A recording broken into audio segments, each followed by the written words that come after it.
We have props today. Welcome, everybody. Nice to see a full house. Hi, everybody up there. Michael Shermer here. Glad to see you all. I am the publisher of this magazine, Skeptic Magazine. It's the quarterly publication of the, quarterly publication of the Skeptic Society. We're a 501c3 nonprofit science education organization, and we think science rocks, as apparently you do too. So we do these events at Caltech here once a month or so, and we have some upcoming events. For example, next month, February 8th, actually 2 weeks from today, all these events will be over at Baxter Lecture Hall, where we normally hold our events across the grass. This is by some guy. Oh, that's me. Anyway, thanks. So this is my new book, The Moral Arc. I heard that they have copies out there. Anyway, so I'll be actually doing the full-on lecture in 2 weeks on that. Been on a book tour for the last week, so I'm pretty much practiced on that one. And then the next month, Sunday, March 29th, we have Susan Pinker on the village effect, how face-to-face contact can make us healthier and happier. Susan Pinker is Steven Pinker's sister. They're both psychologists, and so that's pretty cool. And then Sunday, April 9th, Phil Zuckerman is he's the first professor of secular studies ever out at Pitzer College at the Claremont Colleges, and his book is Living the Secular Life. He's the guy that collects all the data on the nuns, not the Catholic ones, but the N-O-N-E-S, the people that check the box for no religious preference at all, which is now 20% of all Americans. It's about almost 30% of,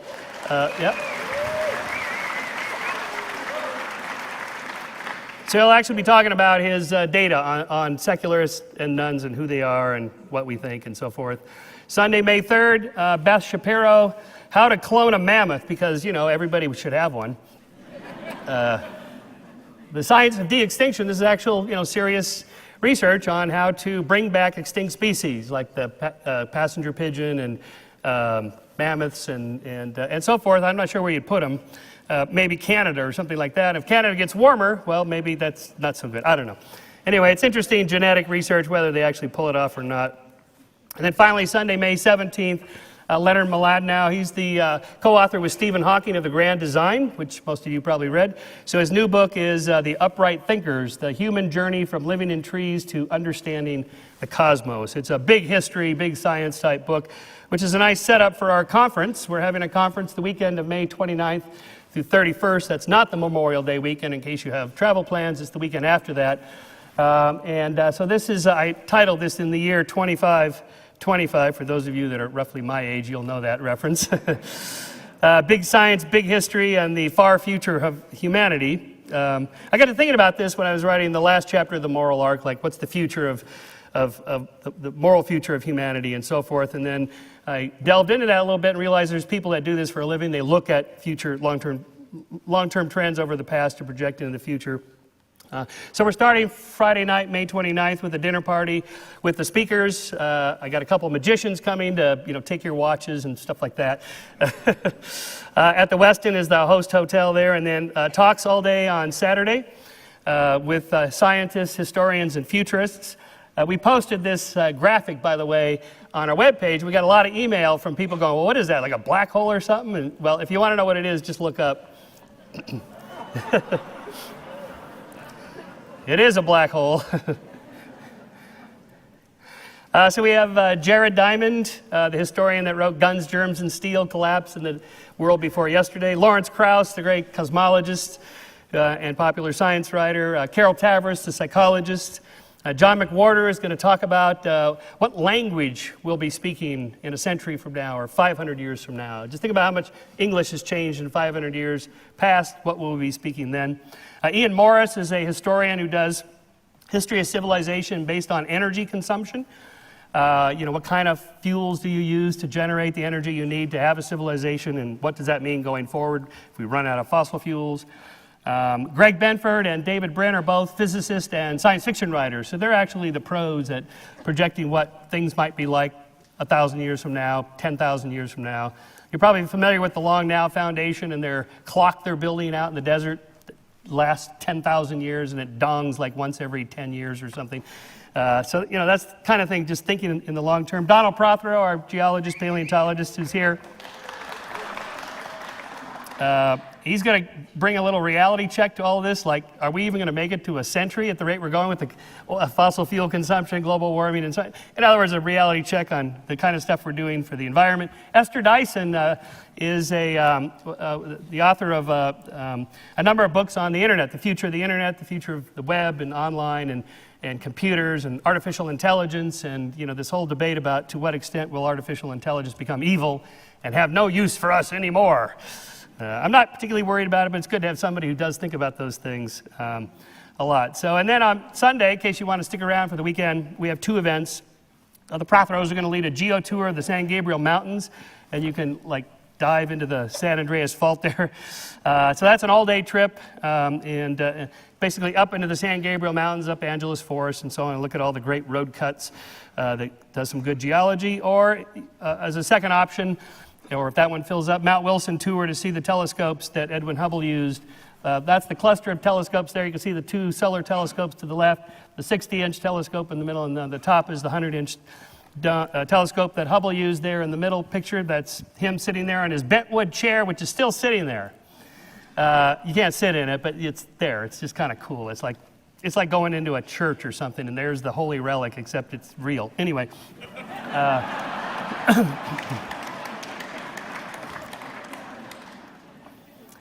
And then we have a geo tour coming up this summer, our most ambitious one to date. So I'll have Donald Prothero come up and tell you a little bit about that. Don?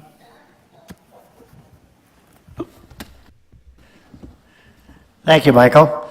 We just came back from a really outstanding geo tour last weekend. For those who are in the audience who were with us, it came out very, very well. Got lucky with the weather, and everything worked just as I had hoped it worked.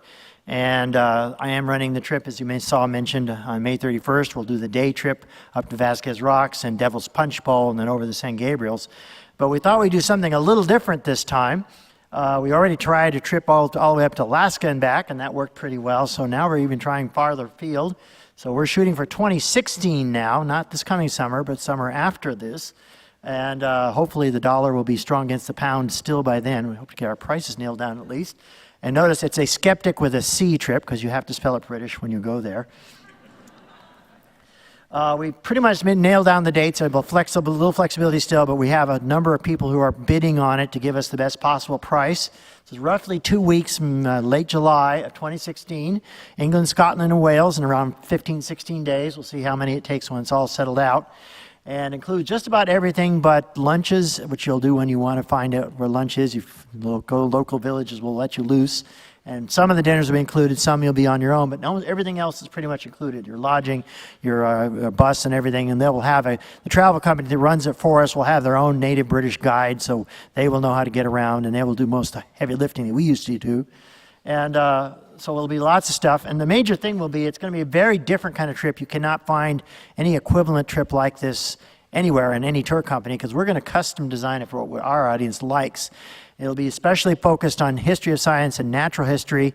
That includes a lot of historic sites where much of science was born in Britain, and also especially geology and paleontology, my field. I'm going to focus on that, and a lot of natural history as well. And just to give you a taste of some of the places we're talking about, some are standard tourist sites, so sure, we're going to let you loose in London to go on the London Eye or whatever you enjoy. But we'll also see natural history museums. We'll go to sites that have great importance as well. So there you see Stonehenge, for example, and Loch Ness. We'll definitely do the cruise on Loch Ness, get your chance to see the monster. And we up in the upper right there, when we get to Edinburgh, we'll look at sites not only associated with the history of geology and James Hutton, but also David Hume, basically the modern founder of skepticism, who was a Scottish philosopher, and also Adam Smith, the founder of modern capitalism. They were all drinking buddies, by the way. They all lived at the same time in the same place in Edinburgh. I will focus on the geology through the whole trip, as I usually do when I run these tours. And we're going to be running a tour running pretty much all across Britain in 16 days, all the way from down by London, all the way out to Cornwall and back out again, up through Wales and then across to Scotland at the end. So you're going to see just about a complete cross-section of Britain at least twice, including classic sites like on the right there, the White Cliffs at Dover, and the famous unconformity that Hutton used to see the abyss of time there in the upper right. And then as a paleontologist, much of my field began in Britain first, so we're going to see things like, this is on the left here, the very famous reconstructions in the 1850s done by Waterhouse Hawkins, the very first physical reconstructions of dinosaurs ever done, back when I thought iguanodon was like a big lizard and not like a two-legged creature. And all these early ideas about dinosaurs. These are still sitting in a park and outside in the London suburbs. We'll go to the famous fossil localities of Mary Anning Haunted on the Dorset coast at Lyme Regis, where Ammonites literally pave the low tide, and we'll hit it at low tide, so we can see that. And of course, it wouldn't be complete without visiting the places where a lot of science was born in the literal sense. So we're going to see Darwin's birthplace at Shrewsbury. We're going to see Darwin's house in Down, which is in the southeast suburbs of London, the upper left there now, and it's maintained as a museum in his honor. We'll see Isaac Newton's house in the lower left, which is pretty much where most of his great work was done. He didn't work very much. His great discoveries were made during the years he avoided Cambridge because of the plague, and he made them at home. And then on the upper right there, one of the many sites associated with Alfred Russel Wallace. So we're going to be looking at history of science as well as natural history. So we don't know the price yet. We'll know it probably in a couple more weeks as soon as we start getting bids from these various tour companies come back to us. We'll announce it through the eSkeptic and through our usual email list in probably a month or so. And it's only going to be about 40 slots on the bus, so it's going to be sold out pretty quick. So if you're interested, keep it in mind. We'll try to make it widely announced as quickly as we can. Thank you.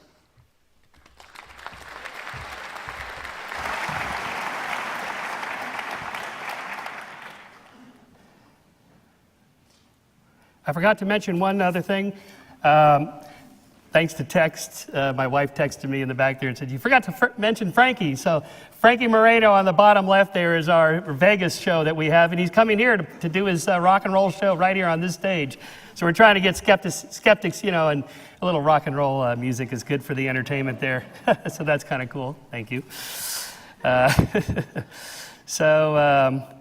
Now, you're probably wondering what this is all about. I'm going to let Bill explain that to you. But of course, this is Deflate Gate. Apparently, there's some science behind what the pressure should be when it's best to catch a ball or not when it's cold. I'm going to let the science guy explain that to you. But I did want to share one thing with you. First, the logistics of today. So Bill's going to do a short presentation. He's worked up about global warming. Turns out there's a lot of people that don't believe it. It's hard to believe. No, so take that down. Okay, yep, sorry. Yeah, sorry, there we go. And, yep, sorry.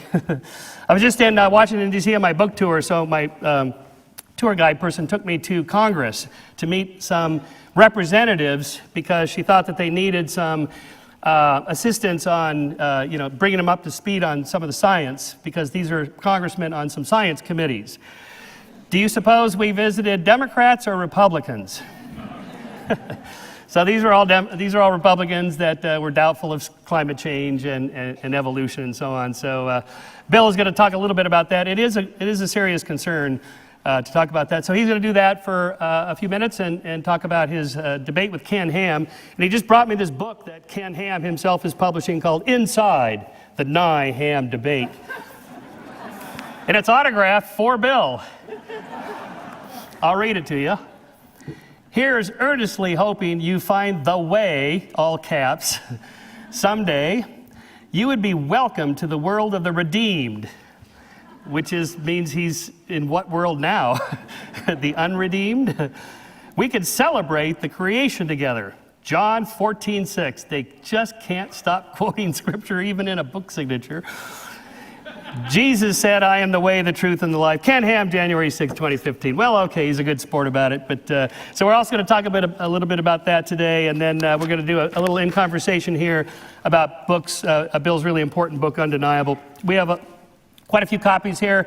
So after the in-conversation, we'll take some of your questions at the two microphones here. And then when we're done with that, you can line up here and come on stage to get your signature on Bill's book and get your selfie with him or whatever it is you want to do on that. And so with that, of course, you wouldn't be here in such droves if you didn't know who Bill Nye the Science Guy was. But you should also know, just in case you're not aware of this, that he is the executive director of the Planetary Society, the largest private planetary society in the world, and they're really doing some important things about the future of humanity is in space for sure, and we need a lot of advocates for that. So that's Bill's day job. They're right here in Pasadena, And so he splits his time here in New York doing a lot of television work. And so with that, of course, help me welcome Bill Nye the Science Guy. Thank you. Greetings, ladies and gentlemen, boys and girls. Woo! Greetings. Oh, I love you, man. Wow, I haven't said anything yet. No, it's great. Thank you. Thank you, thank you, thank you. Wow. Wow, you're my people. Any questions on what we've covered so far? So here, let's just turn this on. This whole thing started, and by this whole thing, I mean, here we go. Yeah. With a thing I did on Big Think, and I don't know if you've, the kids, the young people, you probably know the Big Think. It's on the electric computer that the kids use. And I made an offhanded remark. I'd gotten there. I was in New York City, so I had to get up at 5:30, which is 2:30, Western time. And I was tired. Not that but I wasn't disciplined, perhaps. But it was heartfelt. I said, don't let your kids grow up to be creationists, because we need them to solve problems. No, I'm not joking. We need young people to go to Caltech and develop the better way to desalinate seawater without using so much energy, so that we can have a better future for all humankind, raising the standard of living of girls and women so that the human population naturally decreases, and so on. Well, but thank you. But just notice, as of yesterday, almost 7 million views. In other words, there's 7 million people who've got nothing else to do but watch this. And along that line, I did this debate with Ken Ham. Now, he heard about this from Big Think, or his people, his staff heard about it from Big Think. If you don't know who Ken Ham is, he's a preacher, he's a minister that has a ministry, he calls it, called Answers in Genesis, which is in the Commonwealth of Kentucky, and he's Australian. And are there any Australian people here? Really? How about anybody who naturally has a British accent? I mean, for real. Yeah, there you go. Do you find that people from the US think you know more than the rest of us because you got a British accent? Yeah. So I often wonder, full disclosure, by the way, I just noticed that's Liam Kennedy, who is a big, strong supporter of the Planetary Society. Way to go. Tomorrow in the New York Times will be a big announcement. And Liam is going to be, I hope, intimately involved with the near future. It's going to be huge. It's going to be so huge. So, okay, so Answers in Genesis finds out about this. They write me a letter. We go back and forth. We agree on a debate topic. Is creationism a viable model in today's scientific world? Viable was the key word. Of course, I'm saying, well, no. But as of last night, 3.9, almost 4 million views. Now, it's been online less than a year, whereas the other Big Think thing has been on 2 years, 2.5 years. So, I don't know, how many people saw this or heard about it? Yeah, I love you guys, I love you. So, I think I made some points that were very strong. And his were not especially. But I just want you to know why it's important, or why it's important to me. It wouldn't matter if we had some extraordinary people who live outside of the mainstream and consider this a religious business that they're in, and they really are out to save people and spend their intellect and treasure doing that. But understand that really in the back, or the basis, or the thing that they work very hard at Answers in Genesis, is indoctrinating young people, indoctrinating science students. These look like science tests, right? You get the Tyrannosaurus, the Stegosaurus, here's electricity. a clumped particle, a changed particle, the potential in circuits with multiple paths. This looks like science, right? There's an AND gate, so on. But in the back of all that, and the Earth is 6,000 years old, which is not true. So just to give you an idea, this was a news story that ran in on Cincinnati television just a few weeks ago, and they got this kid coming into he has a facility, a building there called the Creation Museum. Now, for me, a museum has artifacts, right? It has things from the past that you would that you go, wow, that's really the chair that Edwin Hubble was sitting in. Have you guys ever been to Mount Wilson? I was there, yeah, with a guy named Frank Jastrow, who's kind of a character. And yeah, Bill, the cell phones don't work very well here. There's a payphone over there, and I like Coke. There's a Coke machine, and that's the chair that Hubble was sitting when he discovered the Big Bang. Anyway, it's like, what did you say? What, dude? What did you say? That was quite a moment. It was the Science Guy show days. But in this museum, there are no artifacts. It's just robots and stuff. You may not have known that ancient dinosaurs were all vegetarians until 6,000 years ago. And so if you got a kid, look at his face. He's like excited. Wow, that's really cool. My parents believe this. This is really great. But it turns out it's really not right. But the next day, all over the internet, the electric internet the kids use, was this picture. And just to tell you, this is from Tennessee, but it's just it's not far south of where, I mean, if you really wanted to go, it's no trouble to get there from this county. And just look at this car. It's a family vehicle, and it has a clear depiction of, they got a lot of Bible quotes, but they also, I mean, it's probably, for kids and soccer moms and stuff like that. So when you're raising children with this, that's when I claim it's not in anybody's best interest. Because we're going to have serious, serious problems in the coming decades with climate change, and we need as many scientifically literate voters as possible, scientifically literate citizens, and especially engineers, to change the world. So the whole thing was really crystallized for me by a question that came from the audience. What, if anything, would ever change your mind?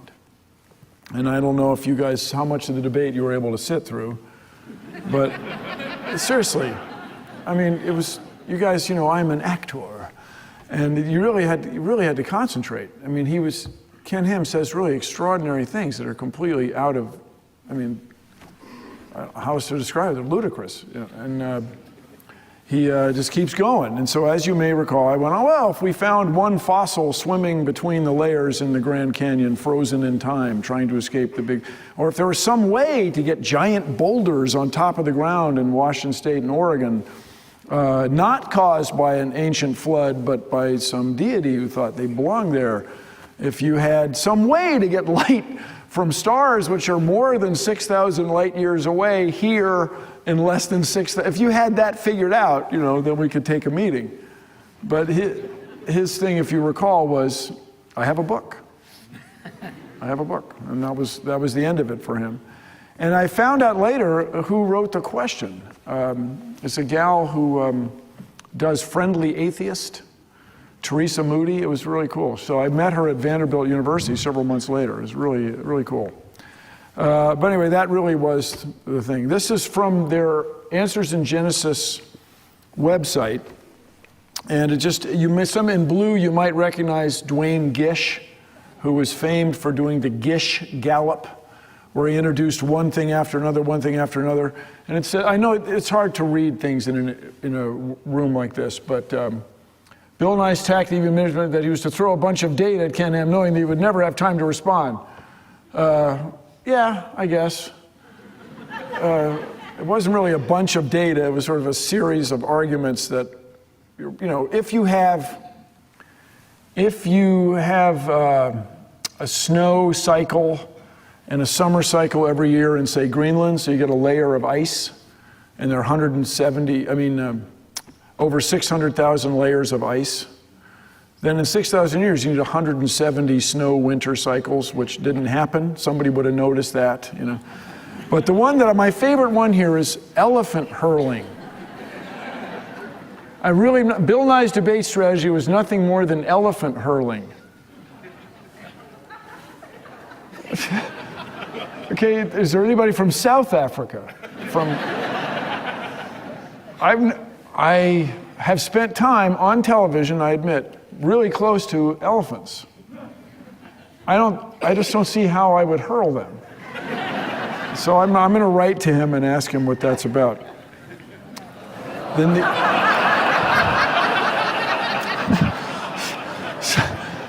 the other thing I was going to say is we have an extraordinary number of climate deniers here in the US. And so if you're from anywhere else in the world, your government, your citizens are, at least where I've traveled, I'm not like, I'm sure a few of you in here, but I've been around the world a little bit. Everybody talks about climate change. This is what they talk about. This is what they're worried about. This is what they're concerned about. What are we going to do about climate change? Negotiating with climate change.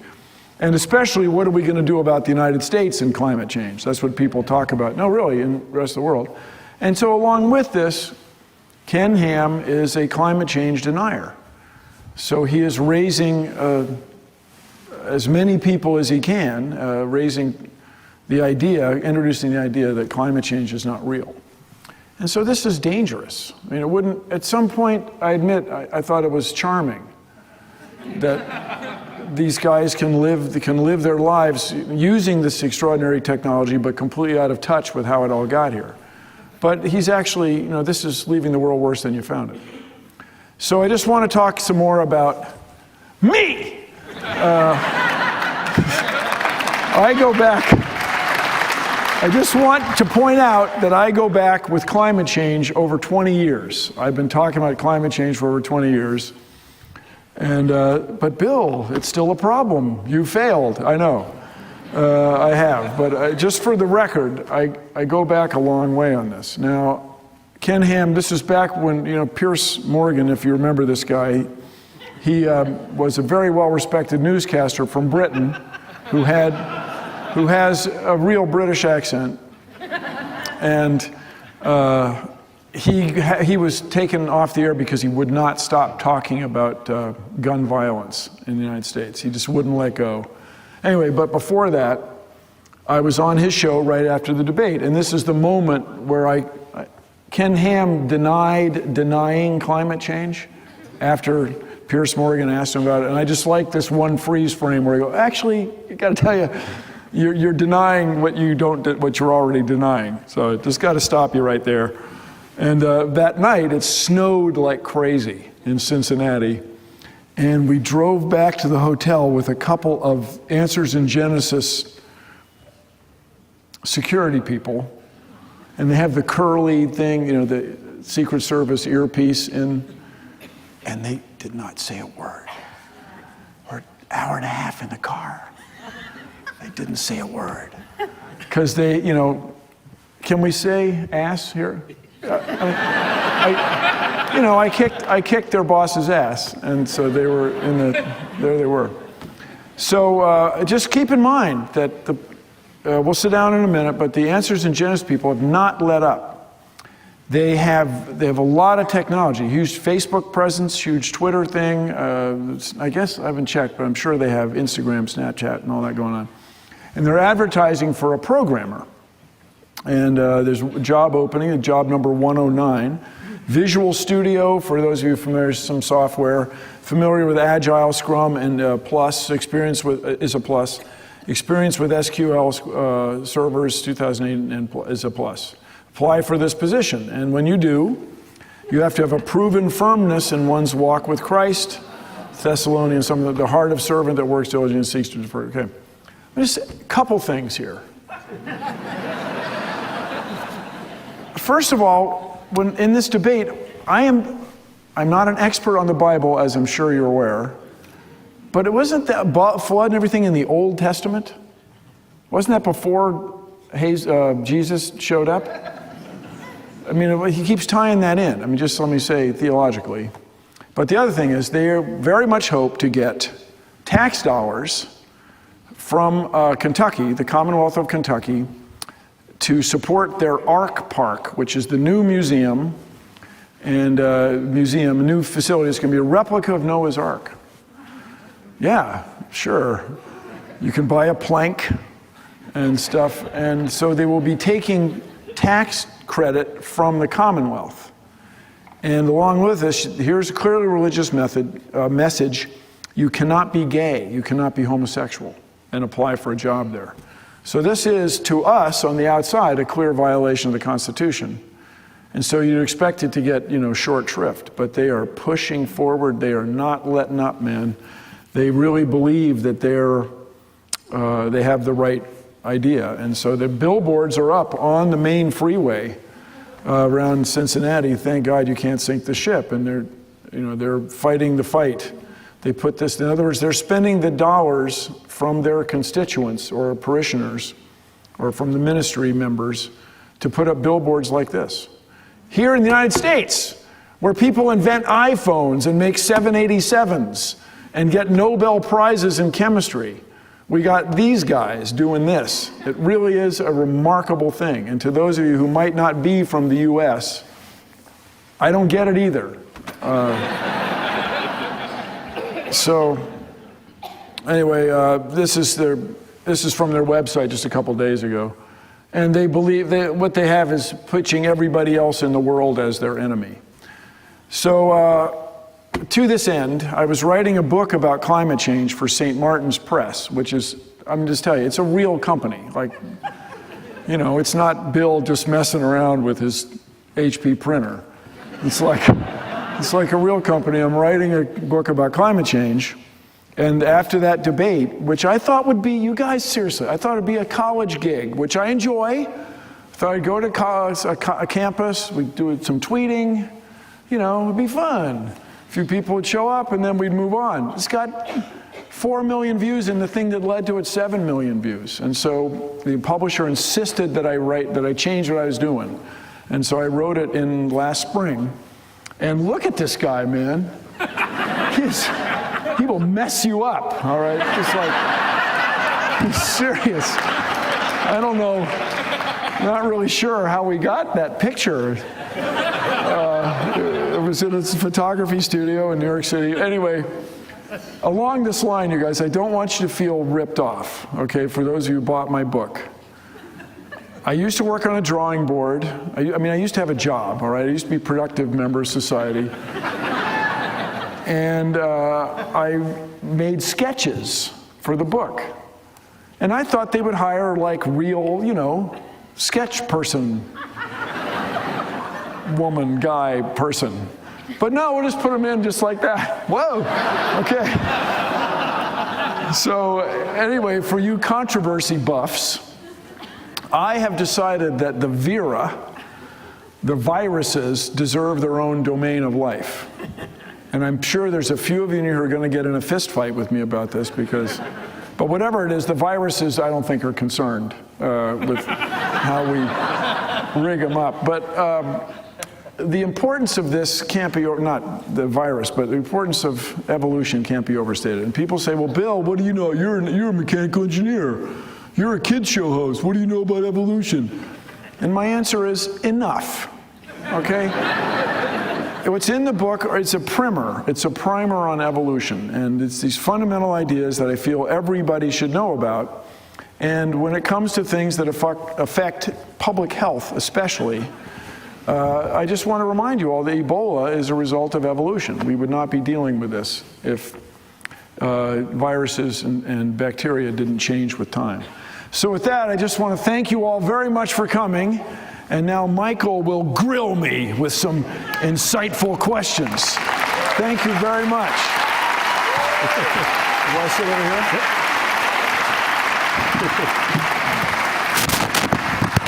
So we start with the what's the story? Oh yeah, so I was riding my bike. What was I doing? My business. And I have, you guys have a level in life where I have a publicist. Okay, he calls me on my bicycle. I feel the phone vibrate. You call him. So ABC wanted to do a story about inflation gate or deflate gate. Deflate gate, yeah. Yeah, deflate gate. So if you haven't heard the story, hey, look, okay, you can hate football, you can hate the principle of it, you can hate people, you can hate athletes, you can hate me, you can hate everything, all right? But the Super Bowl is a big deal, all right? And I say that financially, it's an important thing, right? So apparently the New England Patriots have routinely, or at least recently, kept the footballs a little bit less inflated than is regulation, by about 15%. So I was on my bike, I was on Mulholland Drive, I rode home, and we got a couple of balloons and put, with a Sharpie, I put laces on them, and showed that it's easier to grab a smaller object than a big one. And by the way, this ruse, or this rule bending, was discovered by a defensive player from the Indianapolis Colts who intercepted a ball. He's not the guy intended to catch the ball. And he says to the referee, "What do you think, man?" And so they realized that New England had been underinflating the ball. So watch how easy they are to grab. Just show you. See, when you can squeeze it, then you can like catch it one-handed. And so this is a breaking of the rules. It's cheating. New England overwhelmed Indianapolis in that game. But you got to wonder if it wouldn't have been different if they hadn't been so demoralized in the first half, blah, blah, blah. And then, full disclosure, you guys, okay, out of engineering school, I got a job at Boeing. I worked on 747, and I lived in Seattle for 26 years. And what I always say is I was in Seattle when Seattle came of age. I know there are Yankee fans everywhere, but in 1995, the Mariners beat the Mariners are a baseball team.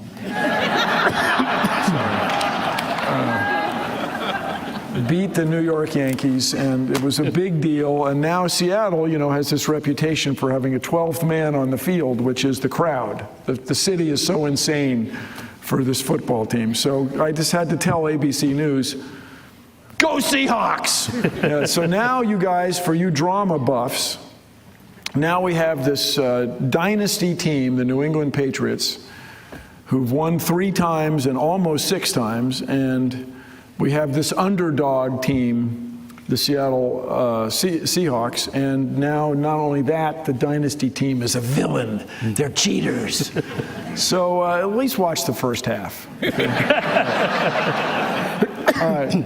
Michael, there's more to it than that, I take it. Well, we want to talk about your book, but I thought we'd go back in time a little bit and just talk about how Bill goes from Bill the engineer at Boeing to Bill Nye the science guy, and what was it like to be the student of Carl Sagan?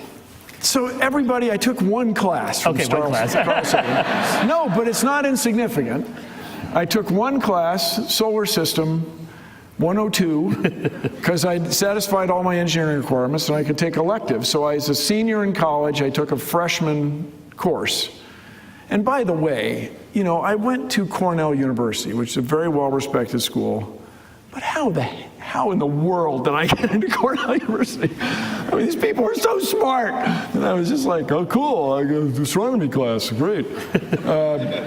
Anyway, the guy was all that, as the kids say. He was quite the lecturer. He's really influential. And the paper I wrote for him, I got an A on from Steve Soter, who was Carl Sagan's grad student, postdoc, or whatever it was at that time.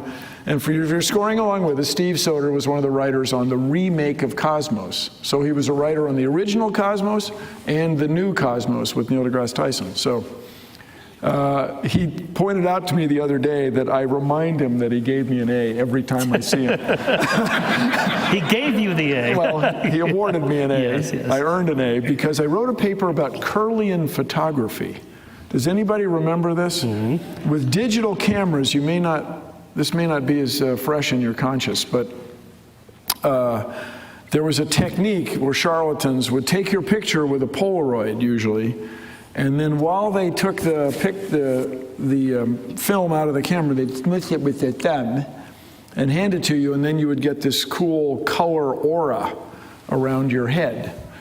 And that was one very popular technique. And then there's also a thing called, just in physics or in science, called a corona discharge. It gives off sparks, either visually, optical sparks, or just an electric field that will influence film. So you can zzz the film and it will film, I'm sorry, film.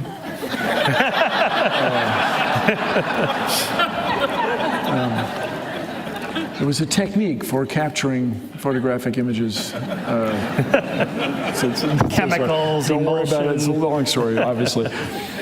But anyway, and the guy, it's for astronomy class, for a class nominally about the solar system, I wrote a paper about skepticism, about critical thinking. And that was Carl Sagan's big idea. The critical thinking is the most, or your ability to think critically is a much more important skill than the facts of astronomy. And that made quite an impression on me. And then I was in Seattle, and a new group of friends, I moved total stranger, I didn't know anybody in Seattle. I got off the plane and just wandered around. Because you got a job at Boeing? Because I was recruited. By the way, okay, everybody's talking about how college education isn't worth it. It's not a good value. It takes your whole life to pay it back. People, if you get a degree, if you get an engineering degree, you'll get a job. All right? I mean, I'm sorry. I love you all, and I love the history of art. I'm crazy for it. But it's an investment. I mean, you're spending that kind of money, learn to think, but also get a skill or two, you know. So anyway, a group of friends, a newly forming group of friends, mostly at a bar called the Rain Tree, pressured me to enter the Steve Martin lookalike contest. And I won. I mean, I won. Of course. And, well, I don't really look like him. My claim, and this is an extraordinary claim, you can evaluate, that I understood what Steve Martin was driving at better than the other contestants. And so I won. I did not advance beyond that. You mean comedic-wise? No. You went in Seattle, then you went to San Francisco, then you went to, I guess, New York. Maybe it was Los Angeles for the final. And the guy who won was from Nashville. He could play the banjo. I mean, and also, I got to say, he kind of looked... Anyway, he came out as Steve Martin on Saturday Night Live. He opened the show, the fake guy. And it was cool. I've never crossed paths with him in all that time. But anyway. But hosting Saturday Night Live would be cool. That's a goal, I admit. They haven't had a science guy do it God, yet, would I've said this to, I'll say it to all of you, I would love to host Saturday Night Live. I would love it. And let me just, I don't know if the producers are here, they certainly should be. But, you know, Saturday Night has changed a little bit the last couple of years. They used to have a real fish out of water quality, right? They'd have an actor or actress who wasn't used to doing comedy, or they'd have somebody from the news world, and he or she would then be sports, yeah, would trying to deal with these people who are professional comedians. But now they have real actors, people who are really in the business doing it. Well, yeah, so my claim is I'm on the border. That I bring this other stuff to it. None of these guys are out there talking about deflating footballs. Come on, this is important stuff. This is serious business. But still, the guy's cheating. It's frustrating. And by the way, Belichick, the coach, you can hate football, you hate everything, you hate me, I understand.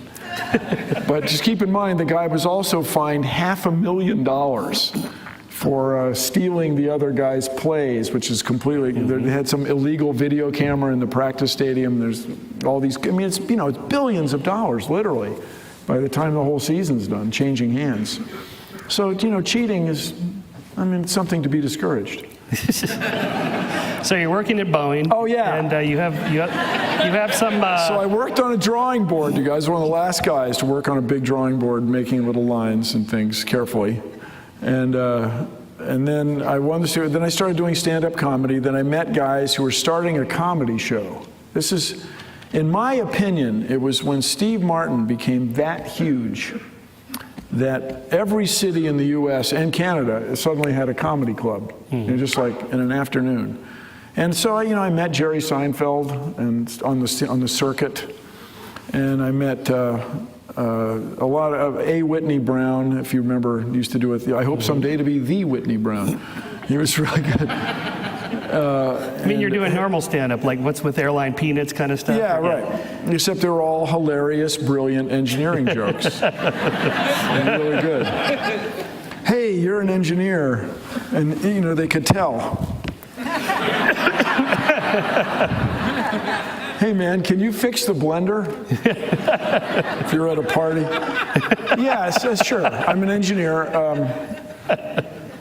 Hold the plug in the wall firmly, and then put the blender under some cold running water. And that's only funny if you're scientifically literate, okay?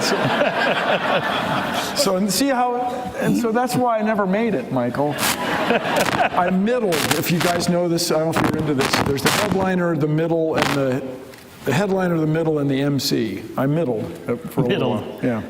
But I never made it to headliner, those guys. Well, that's good, because we got you as the science guy. I know. So then I worked on the comedy show, and 1 week, the way one guy remembers it, it was Geraldo Rivera who didn't show up. But the way I remember it was Rita Jenrette.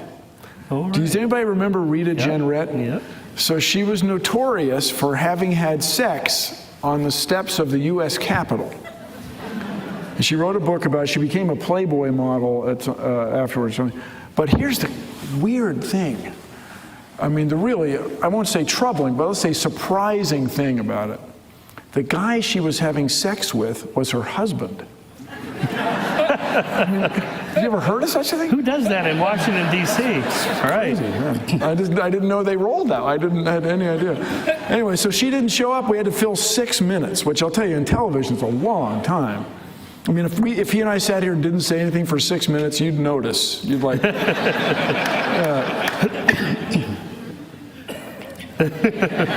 Yeah, even 3 seconds is a little much. Yeah, so... Hey, Bill, you know, why don't you do that stuff you're always talking about? So I was a young guy. I was a United Way Big Brother volunteering, and I volunteered at the Pacific Science Center, which is like the California Science Center in Seattle.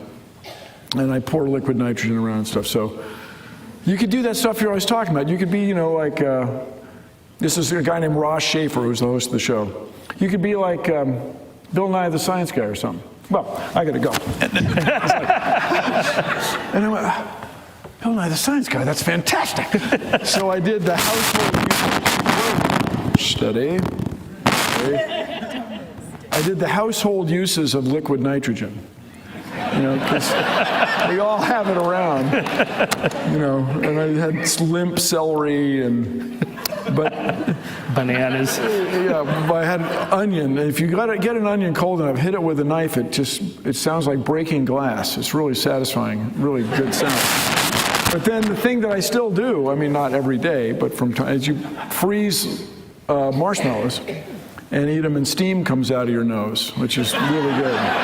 It's really good. And so then that became this thing, and I realized very quickly that I wanted to be the next Mr. Wizard. And if you guys remember Mr. Wizard, Don Herbert. I met Don Herbert at a science teacher convention. He was very gracious. It was really something. It was really something. There, you have a full-time job. That's pretty risky to just stop and go do something completely different. You mean October 3rd, 1986? Yeah. So I quit my day job, but I still worked as an engineer, what was at that time, this it still is called as a contractor engineer. So if they had a specific tool, something to assemble this precision gizmo, I would make a drawing, design the parts to get these two things to fit. And then I made a liquid intrusion resistant knob for airplane radios. That wasn't that hard a job. That was good. There, I don't know if you've been in an airliner cockpit, but there's all these buttons and knobs everywhere. The radios, by long tradition, are in the middle, in the console, it's called, and the volume knobs face straight up. And you may have been on an airplane. Ladies and gentlemen, I'm sorry we're having difficulty with our communications equipment because the pilot dumped his coffee in the radio. Oh, by the way, there are cup holders in cockpits. Oh, yeah. Anyway, so there's a thing to keep liquids from flowing into the radio. That was pretty good. But I was doing that while I was trying to write comedy. And it was really, as I look back, what was I thinking? So I had a saying I used to say all the time, if you're awake, you should be working. And I think I took it a little too seriously, but here we are. You know, I met a motivation speaker back in the 80s named Mark Victor Hansen, who always used humor. So I asked him, do you have to be funny? And he said, only if you want to get paid. So I wonder if there's something to, because all the magicians I know, they all use humor in their routines. Yeah, Michael, you should try it. No, not for me. Oh, man. We actually worked that out in the back before. Yeah, we had a whole sheet of ones we were trying. We crossed them out. That was the best one. Yeah, that was it. Sorry. The first time I was on Bill Maher's show, the old Politically Incorrect show, Kevin Nealon was one of the other guests. And he was just coming up with these great bit lines. It's just so spontaneous. I thought, that's what it means to be funny, is to be spontaneous. Then on the first commercial break, he pulls out this little card, he ticks off the ones he used, looks at the other ones and puts it back on, and went, that's it. Well, it's a job. It's a job. So, you know, when Jerry Seinfeld would come through Seattle on the comedy circuit before he was gigantically, enormously huge, he had, in the early days of it, he had a very small tape recorder. You may remember the noun micro cassette was a brand. Seriously, it was a tape recorder, very small. And so he would sit at brunch on Sunday and go through every joke, listen to it, and he had a list. And that's how you get to that level. It sounds like they're just screwing around, but they work really hard at it. The guys who've made it work really hard at it. And that's what you did with the Science Guy show. You worked humor into it. Boy, I worked, well, maybe not humor. Yeah, I tried to have humor. How long did it take to produce a single 30-minute show? So we would write, okay. That's a good question. So the big thing that the Science Guy show brings to the party, I got to tell you, first of all, speaking of Carl Sagan, I went to my 10th reunion, and I managed to get a meeting with him. You know, he was a pretty big star by then, but I was an alumnus and blah, blah, blah. So I talked to the guy for less than 5 minutes, and I said, I got this idea for a show about science for kids. He says, focus on pure science. Kids resonate to pure science. Because it's really tempting, and you will watch, like Mythbusters. Those are shows about technology. I mean, in other words, technology is deeply involved, right? But Carl Sagan told me to my face, as we say in high school, that I should work on science, and that was great advice. So we would take about a month and figure out what shows we were going to do. And at PBS, you don't get it's unconventional. You don't get 13 or 26, you get 20 shows. We'd work out 20 shows, and what we bring to the party, I claim, is each show is figured out. It has learning objectives. And if there are any professional educators in here, a learning objective is a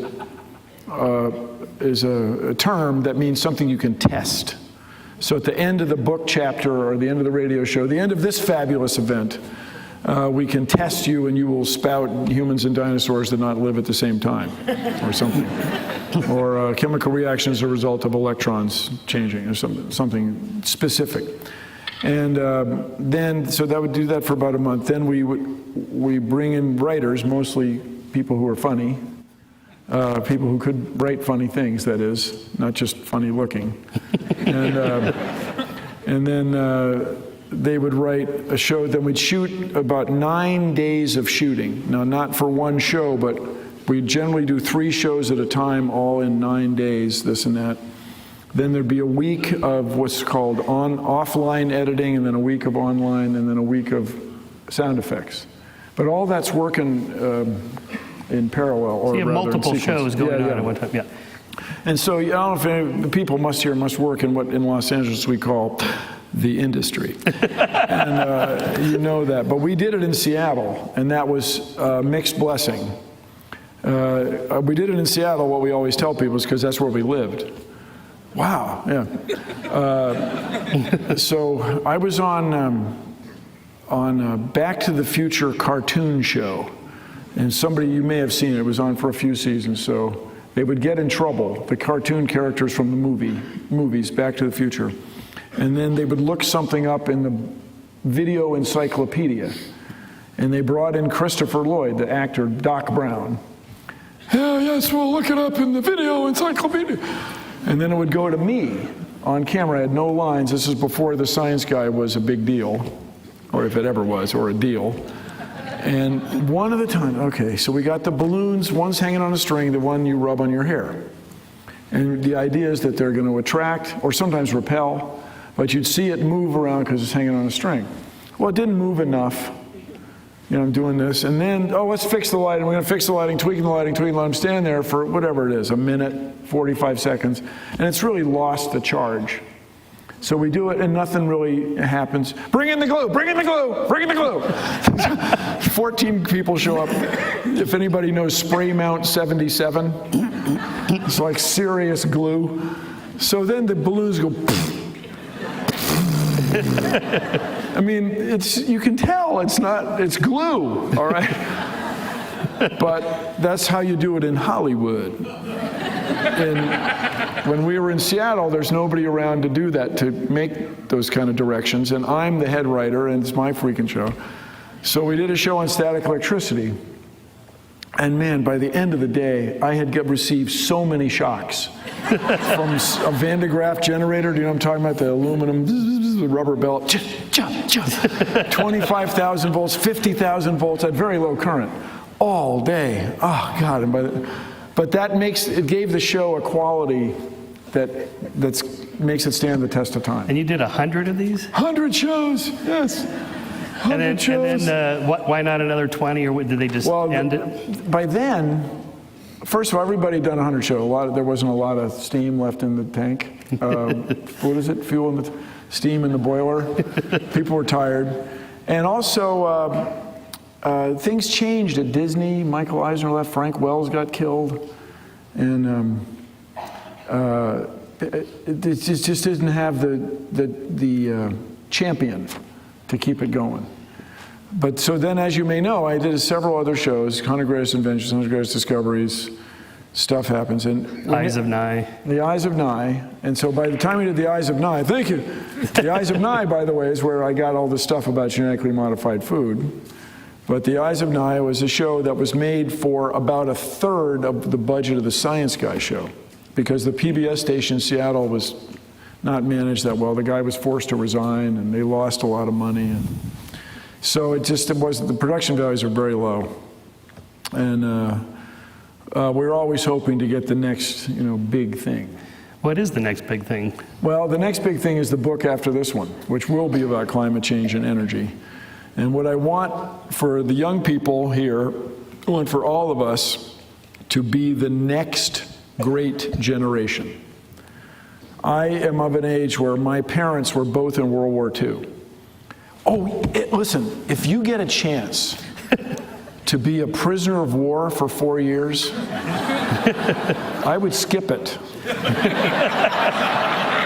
I would not do that. So my dad was on Wake Island. I don't know if you've ever heard of this place. You go to Hawaii, and then you go about that far again. And it's the middle of Pacific Ocean nowhere, but it's tactically important. You can land planes there and stuff. So anyway, don't do that. And then, everybody's all hot for this very good-looking young man, Benedict Cumberbatch, right? And the Enigma Code. So I've told this story a few times, but my mom was graduated from Goucher College in the spring of 1942. And the the dean of students at Goucher Goucher was the sister school to Johns Hopkins. The dean of students there was the first cousin of the Secretary of War, Dorothy Stimson and Henry Stimson. Now, you guys, would it be different if we changed the name back to the Department of War?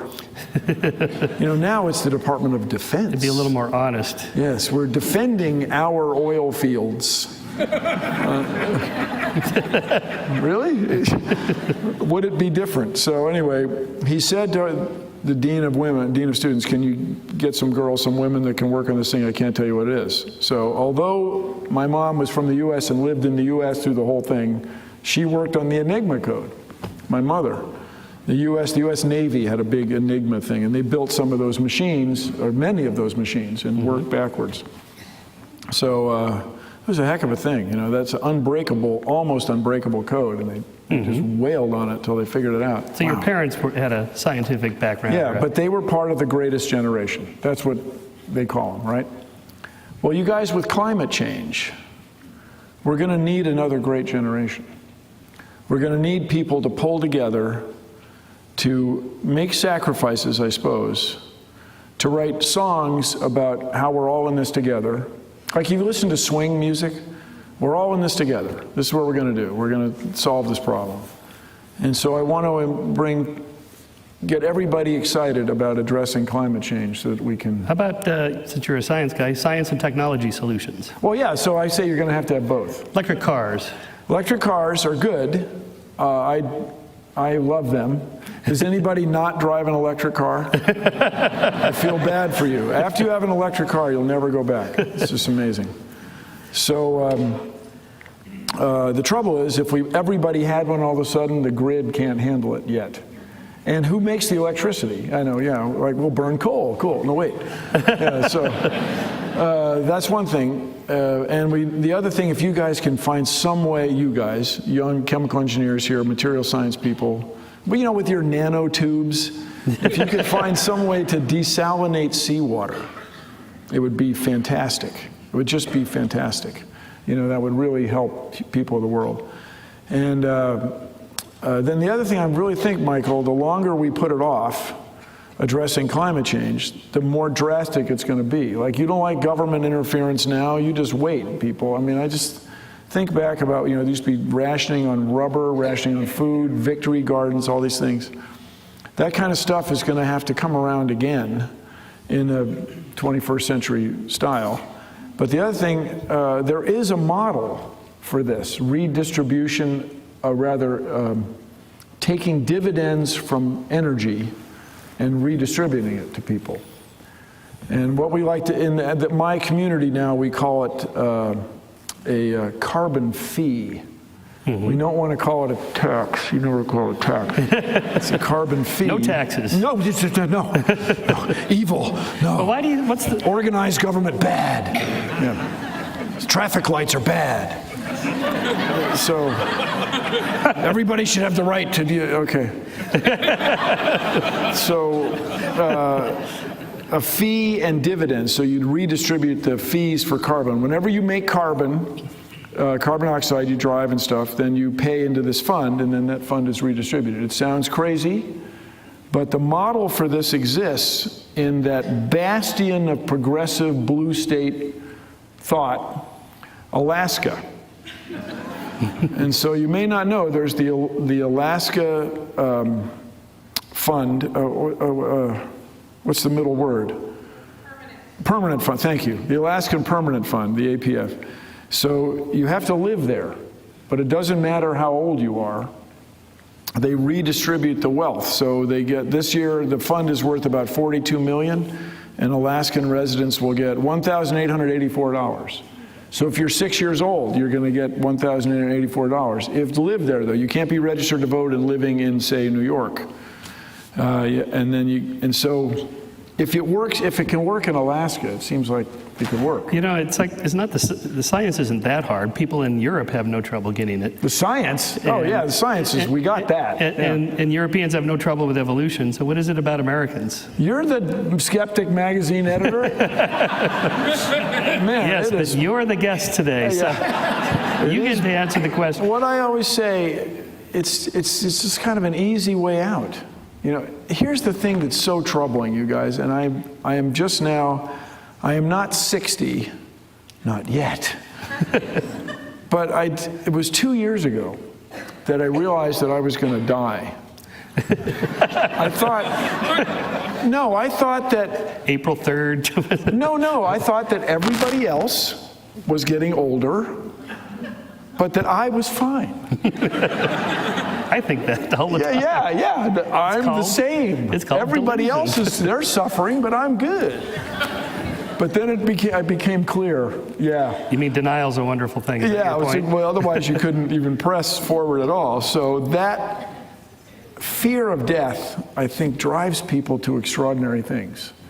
And Don't you think it's kind of political, though? I mean, well, it's certainly become political. with climate change, it's like if you believe in that, you believe in communism, or you're against the Constitution or capitalism or something. So what the climate denier organizers have been able to do is introduce the idea that scientific uncertainty, plus or minus 2 or 3%, is the same as doubt about the whole thing. That scientific plus or minus 2% is the same as plus or minus 100%.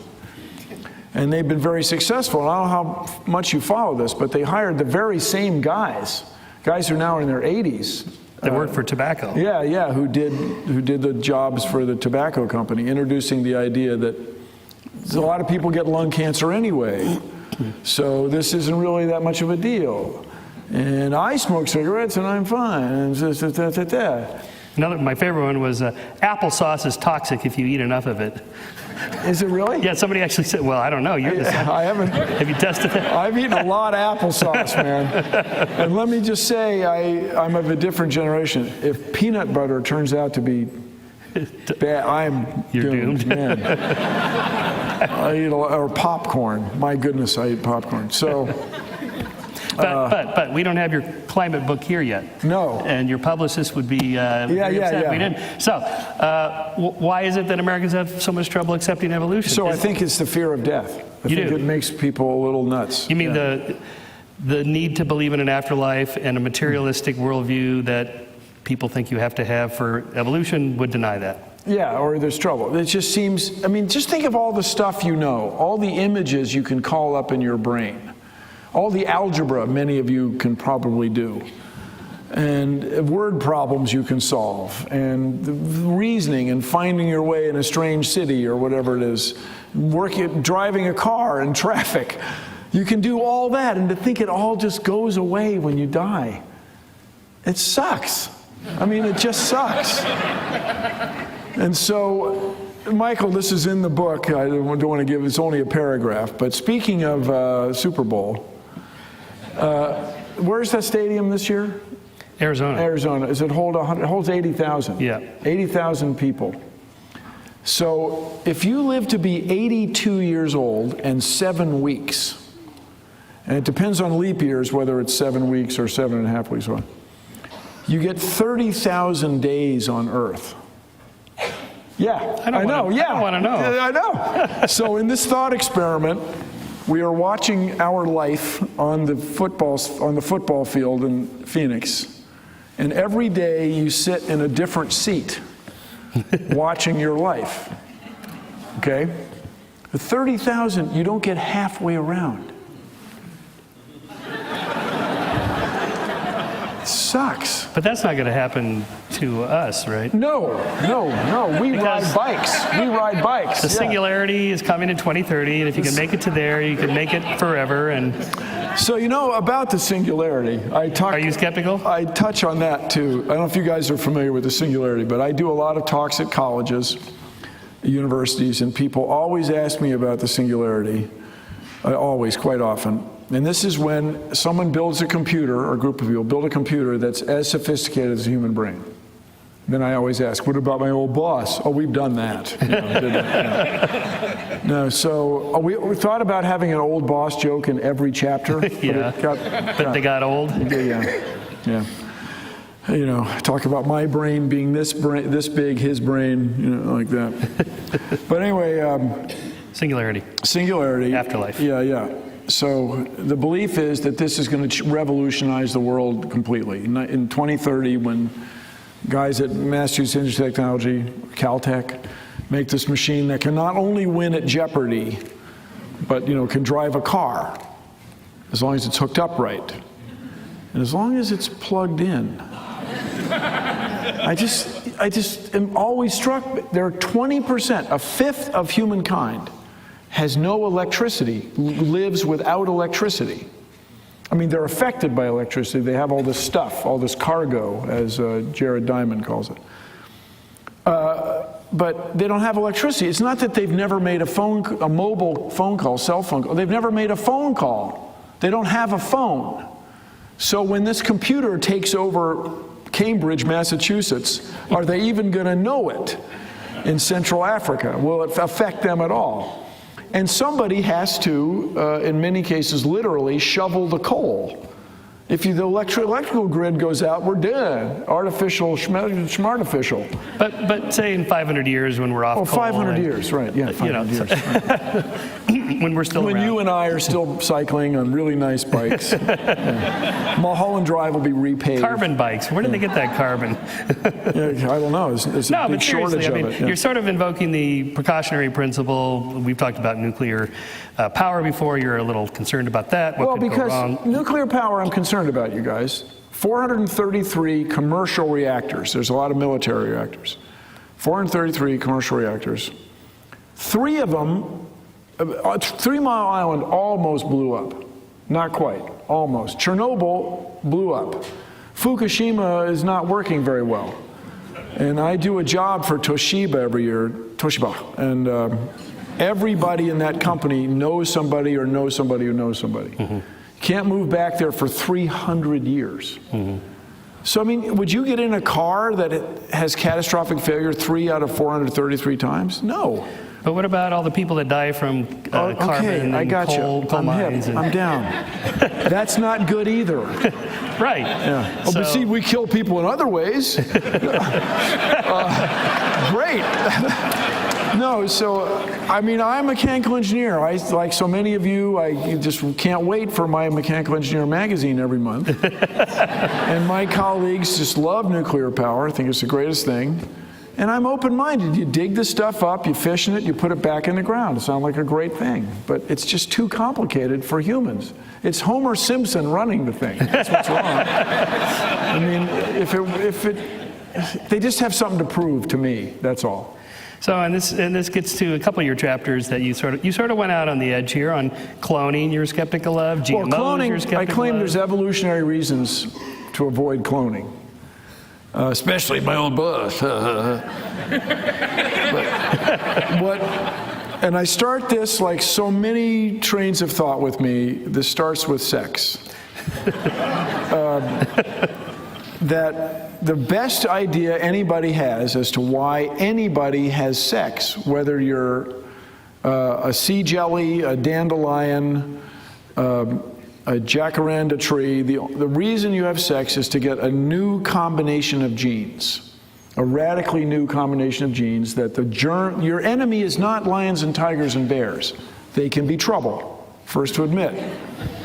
Oh my. But your enemy is germs and parasites. That's what's going to get you. And Ebola would be a classic example. So by having a new combination of genes, living things apparently are able to stay just slightly ahead of the mutating germs and parasites. So if you clone yourself, you're going to not be doing the mix. You're going to be falling one behind. If you do that a few times, you're going to be falling behind her and behind her and behind her.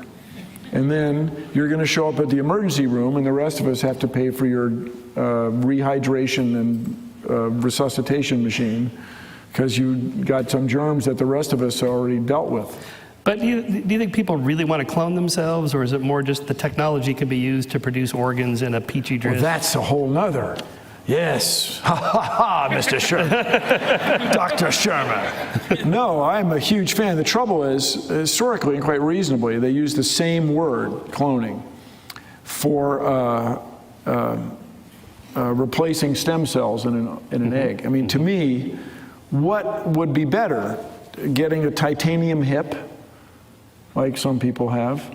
Oh, you. Yeah. From a lot of bicycling.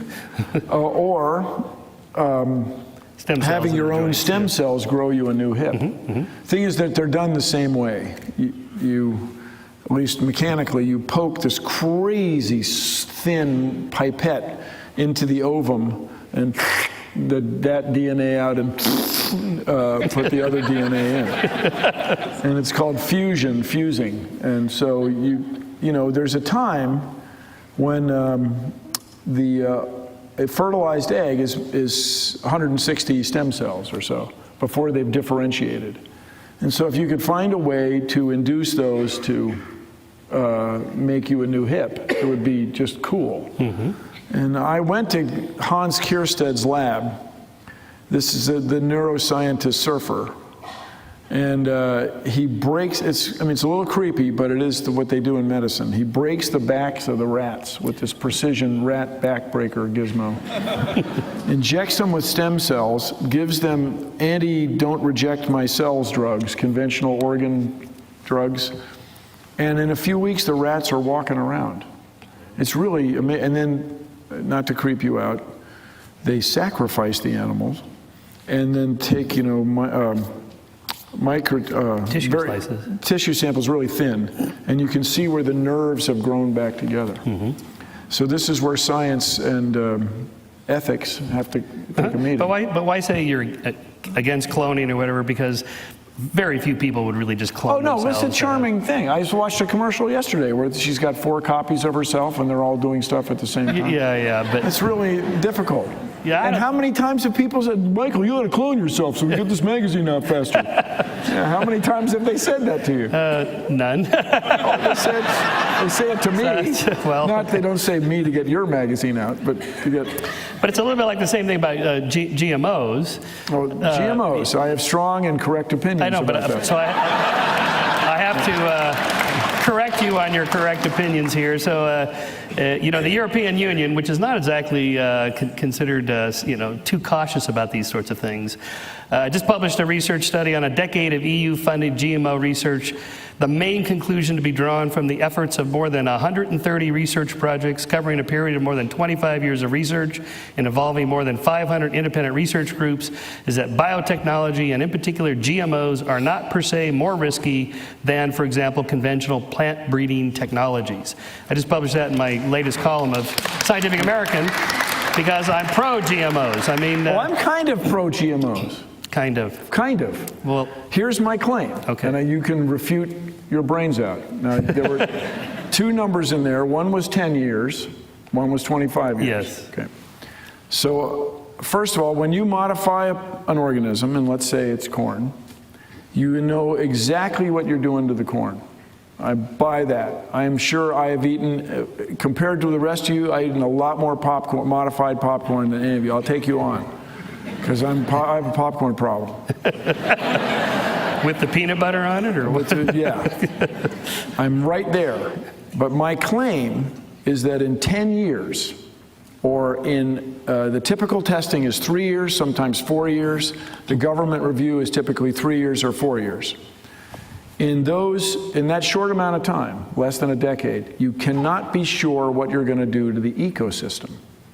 You don't know, you know exactly what you've done to the plant, or the soybean, the corn, but you cannot be sure what you've done to the organisms that eat the plants. But that's true of anything. But so here's the question. We've gone down that road 10,000 years ago. But so here's the question. Why is that's the second question. First question is, why do we need to do it? Do I need to fund it as a taxpayer? Totally get it, where Monsanto, for example, makes a better corn, that you can pour a better or environmentally perhaps more benign insecticide on it, and it'll grow fine. I get you. But what about the two? So you guys, full disclosure, this is the only chapter in the book, which I called What the GMF, that has genetically modified food that has drawn any criticism at all. I'm going to go to St. Louis on something like the 10th, it's a Tuesday, I think, the 10th of February, and meet with Richard Fraley, who's the he's the CTO, the Chief Technology Officer of Monsanto, and let him give me an earful about this. And if I'm wrong, I will say I'm wrong.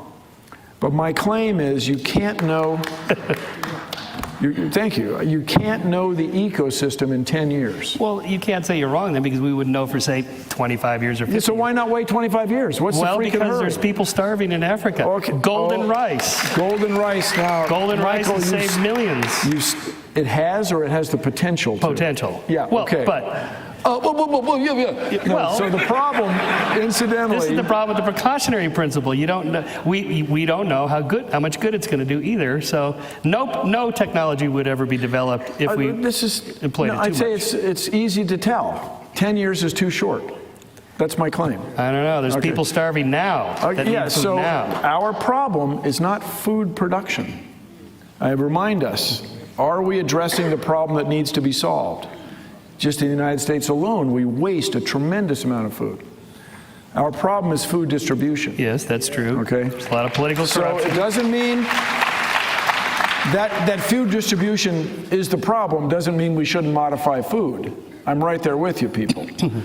The thing is, just careful what you wish for. And the examples are classic.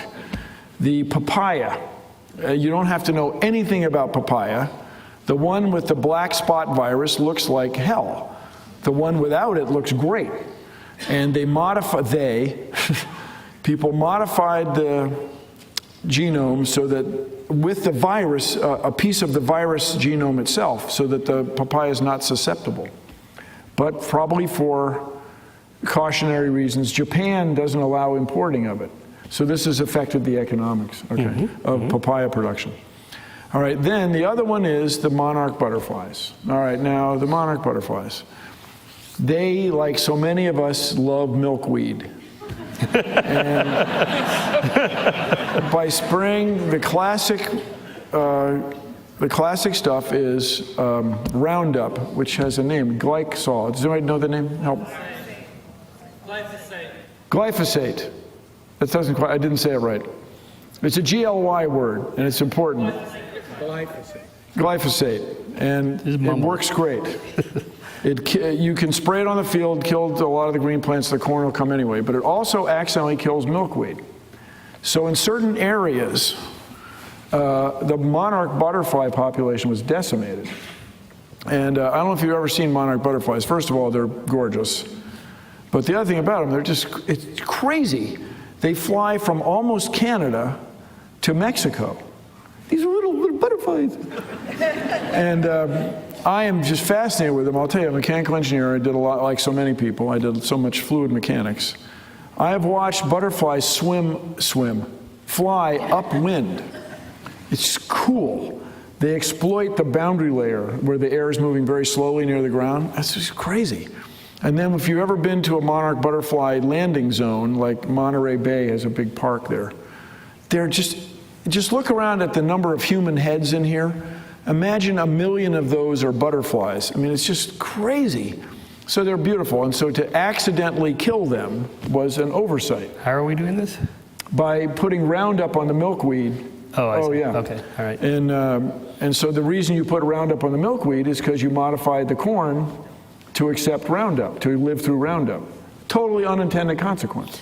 But that's true for everything. Okay, of so course, yes. my claim so you got is to pick and choose which. That my claim is 4 years and 4 years is not enough. Yeah, okay. That's my claim. Well, and you'll find out when the monoculture of Iowa is suddenly ravaged by a new corn borer, European corn borer, which was an invasive species, which has now been controlled by modifying the corn with the Bacillus thuringiensis bacterium, which makes the corn borer crystallize.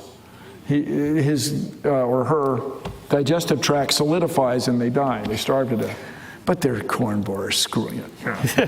So, and then what's happened, you get, and this is a separate issue, I'm the first to admit, a separate issue.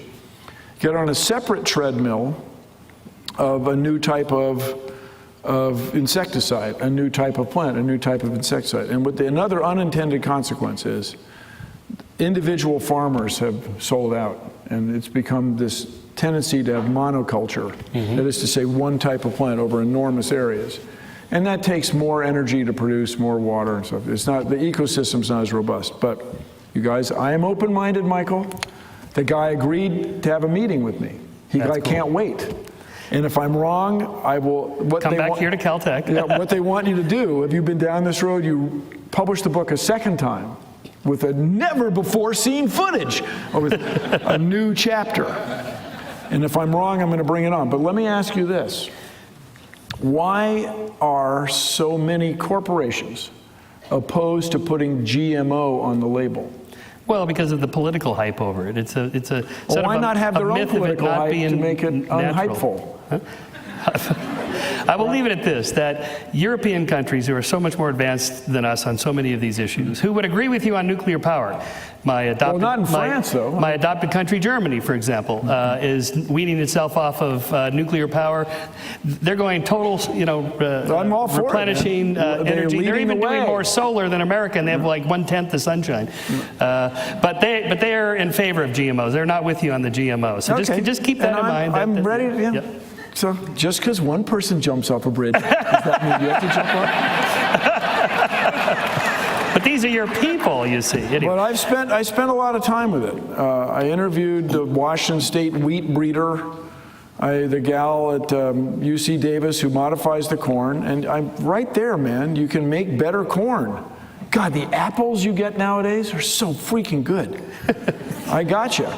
But my concern is we're going to have an accidental big mess by making these large monocultures because of you modify things faster than the ecosystem can absorb it. So before we turn it over to the audience, and if you care to start lining up at the two microphones this here. This is really fun, Michael. I hope you guys, thank you for sticking around. I just wanted to bring it back to one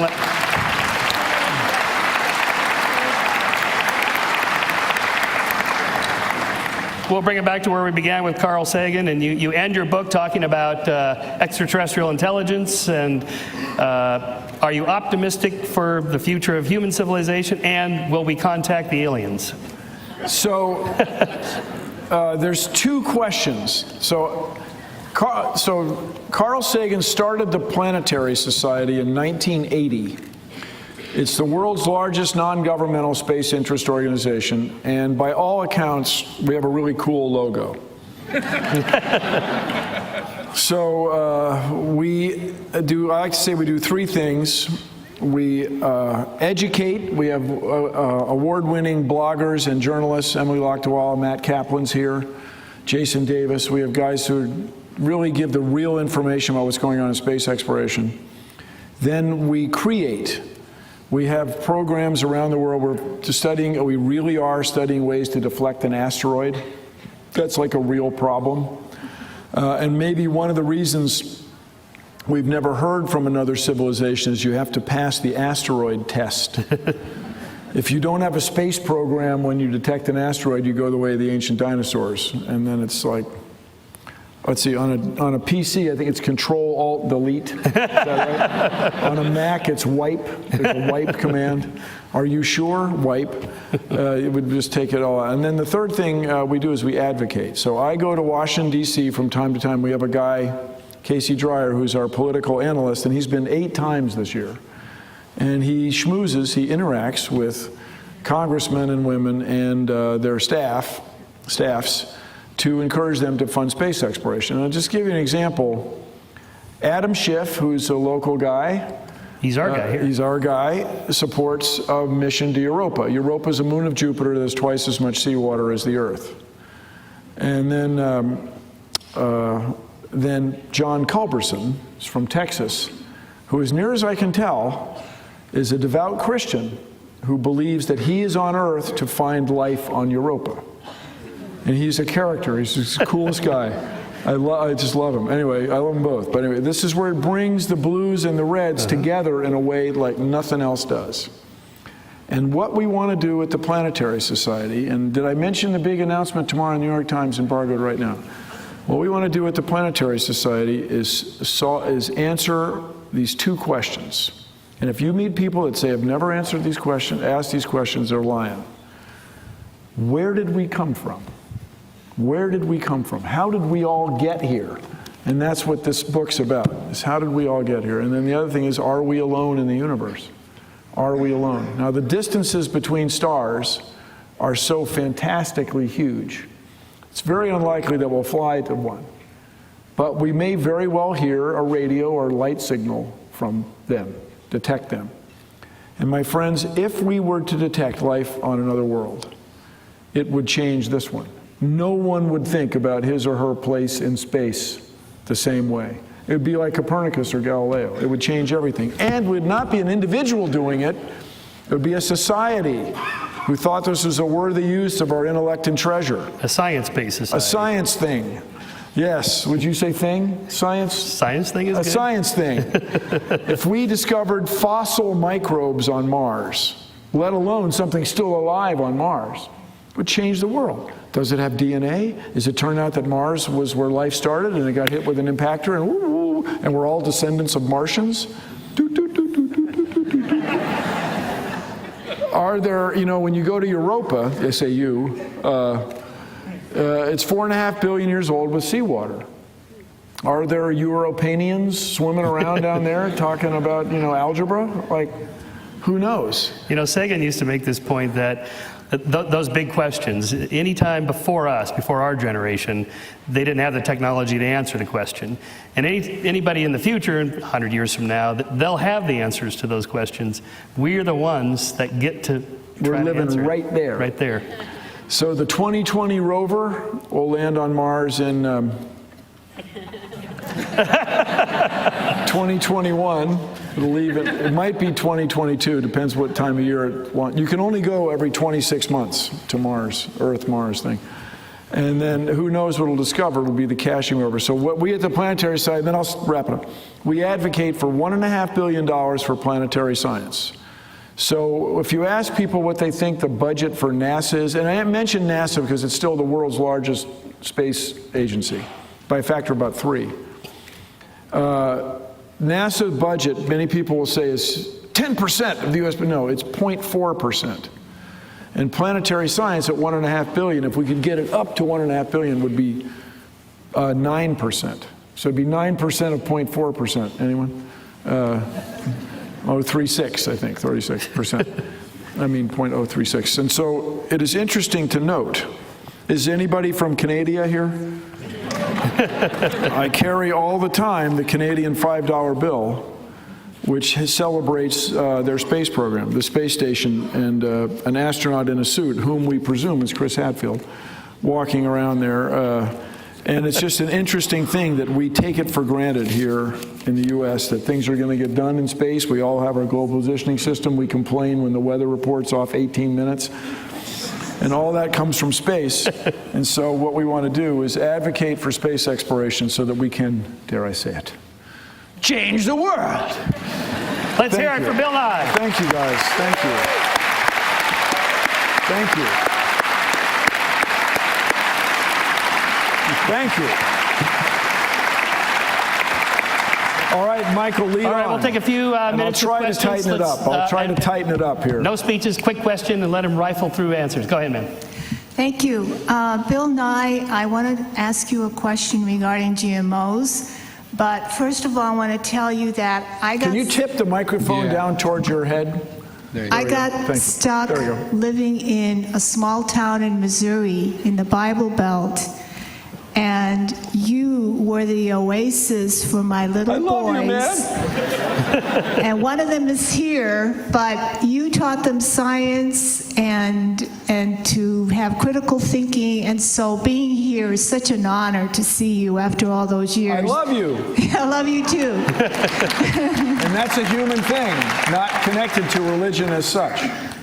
Also, your canned ham debate was exceptional. I've seen many of them, Bring it but on. you really, really did a Hire great this job. woman. Yeah. My question on GMOs is this. I used to work as quality assurance for Monsanto, and I did the molecular studies for plants, GMOs. I ended up resigning from that position. I'm not going to tell you why.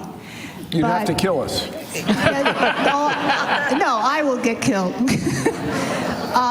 But you made a statement regarding that we know what happens when genes are inserted into the plants. Well, you can know the gene sequence, right? Well, when I was doing it, or studying or examining those studies, because they had to go through quality assurance to be approved, they didn't. It was a process where a gun with gold dust was used to inject these genes wildly into the plant.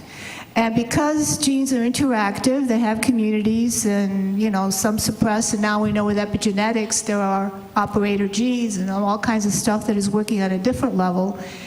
they really didn't know what was landing where. It was just the outcome. So is there a question? The question is, when you made the statement that we know what is going on. Oh, I see. Oh, has that changed through 2003? Do you know specifically? The gene sequencing machines over the last 10, 12 years, they've come a long way.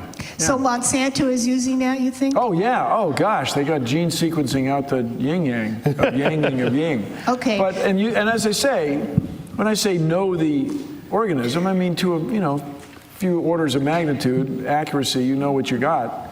Okay. I agree with you, but you don't really know everything. At that time, they didn't, so that's what I wanted. You're just pointing it out, yeah. When you meet with the CEO in Chesterfield, Mr. Dr. Fraley, don't who's tell won him, a bunch of awards, big deal guy. Don't tell him about me, thanks. And just let me be specific. When you talk about genetically modified organisms, generally you mean taking a gene from one species, separated over geologic timescales, and putting it in this species, that species into this species. George Washington and those guys were taking pollen from one plant and shaking it onto the eggs of another. I mean, I get it. That's sort of intra-species modification. We're talking about species separated over enormous timescales. And I'm not saying it's inherently a bad idea. I'm saying let's be careful. Okay. Yes.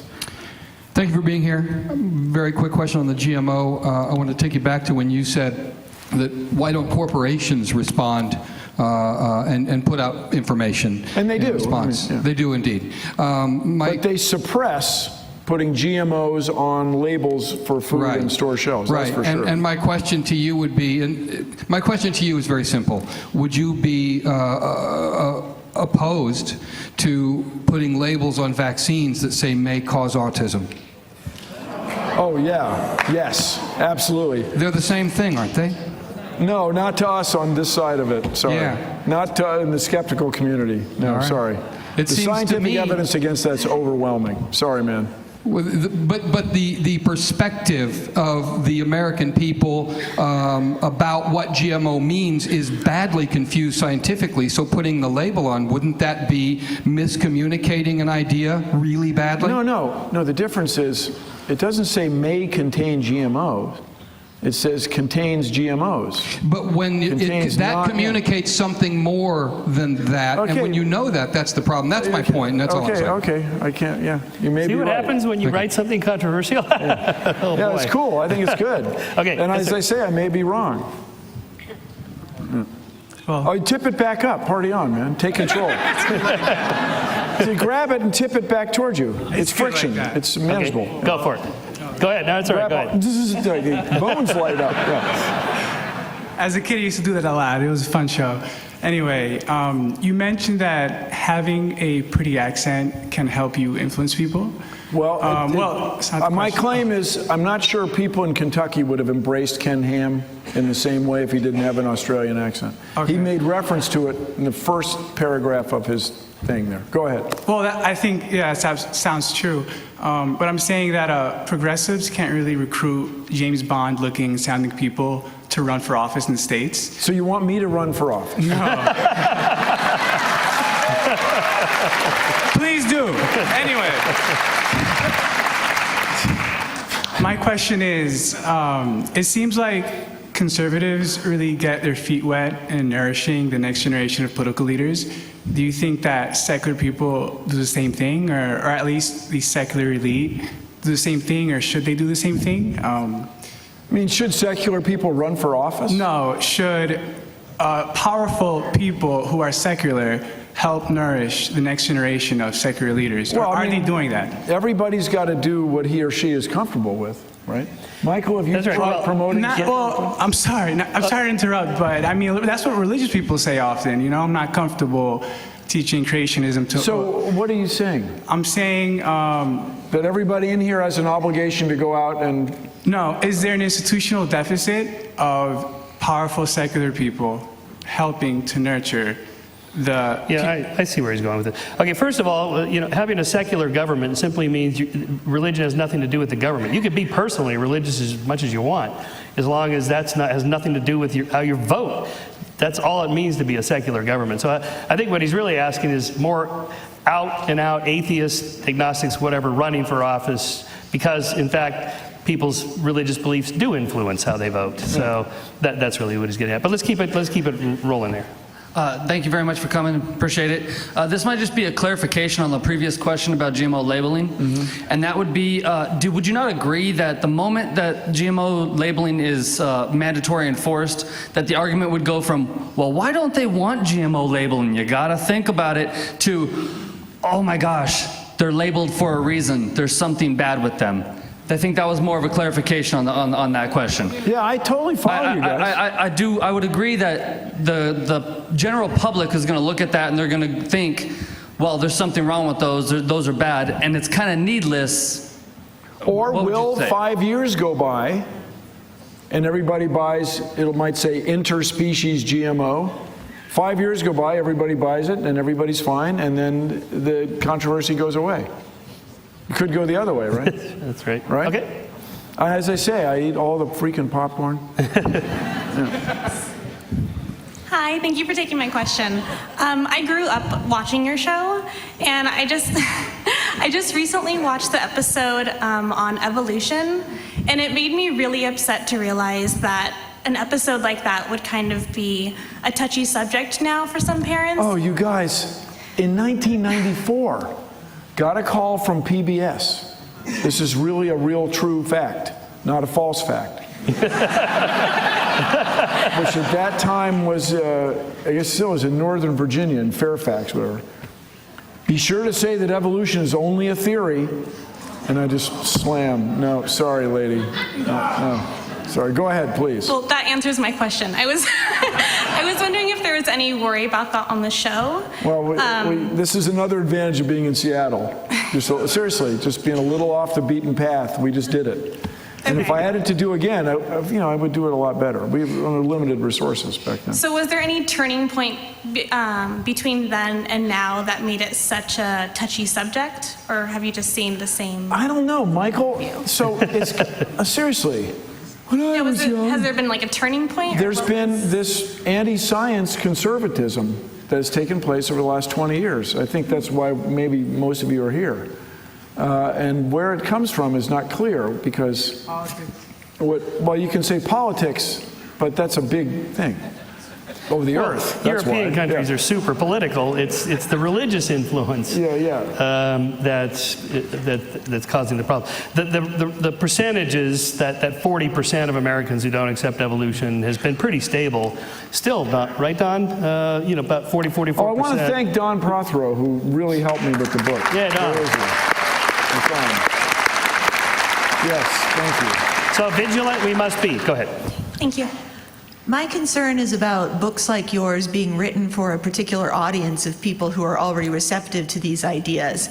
And I'm an educator myself, and so the concern that I have is when people are presented with facts that go against their very deeply held beliefs, they become intractable and they dig in their heels. So how do we communicate these ideas to people who are just rejecting them out of hand? All right, that's a fantastic question. Let us run the following little test. Stand by. How many people are, what can we say, let's say atheist or agnostic here? How many of you were brought up in a religion? Wow. And so it's about the same number, right? Pretty close, Visually, yeah. So my belief is, wait a minute. What I think is, you don't change like that. You got to be exposed to secular ideas, to agnostic, atheistic ideas for a long time, for years. And it's got to steep. It's just like skepticism with regard to ghosts and angels and the connection between autism and vaccines. It's got to steep. You got to think it over. And so along that line, in my book, and by the way, there's 20 books in a carton, if you have friends. I did it, people describe it like you used, say, breezy style. I didn't say that one, but yeah. That would be one of them. Yeah. I talk in many passages in the book are based on my own experience. I remember the time I met Ivan the gorilla. No, you don't. Yes, I do. Actually, yes, I do. And so I wrote it in that way to engage people. So But I will say again, the longest journey starts with a single step. So I wrote the book. That's good. That's really good. Chevy, I mean attribution, Chevy Chase. Oh no, I'm sorry, it's Kevin Nealon. I meant Kevin Nealon. Kevin Nealon.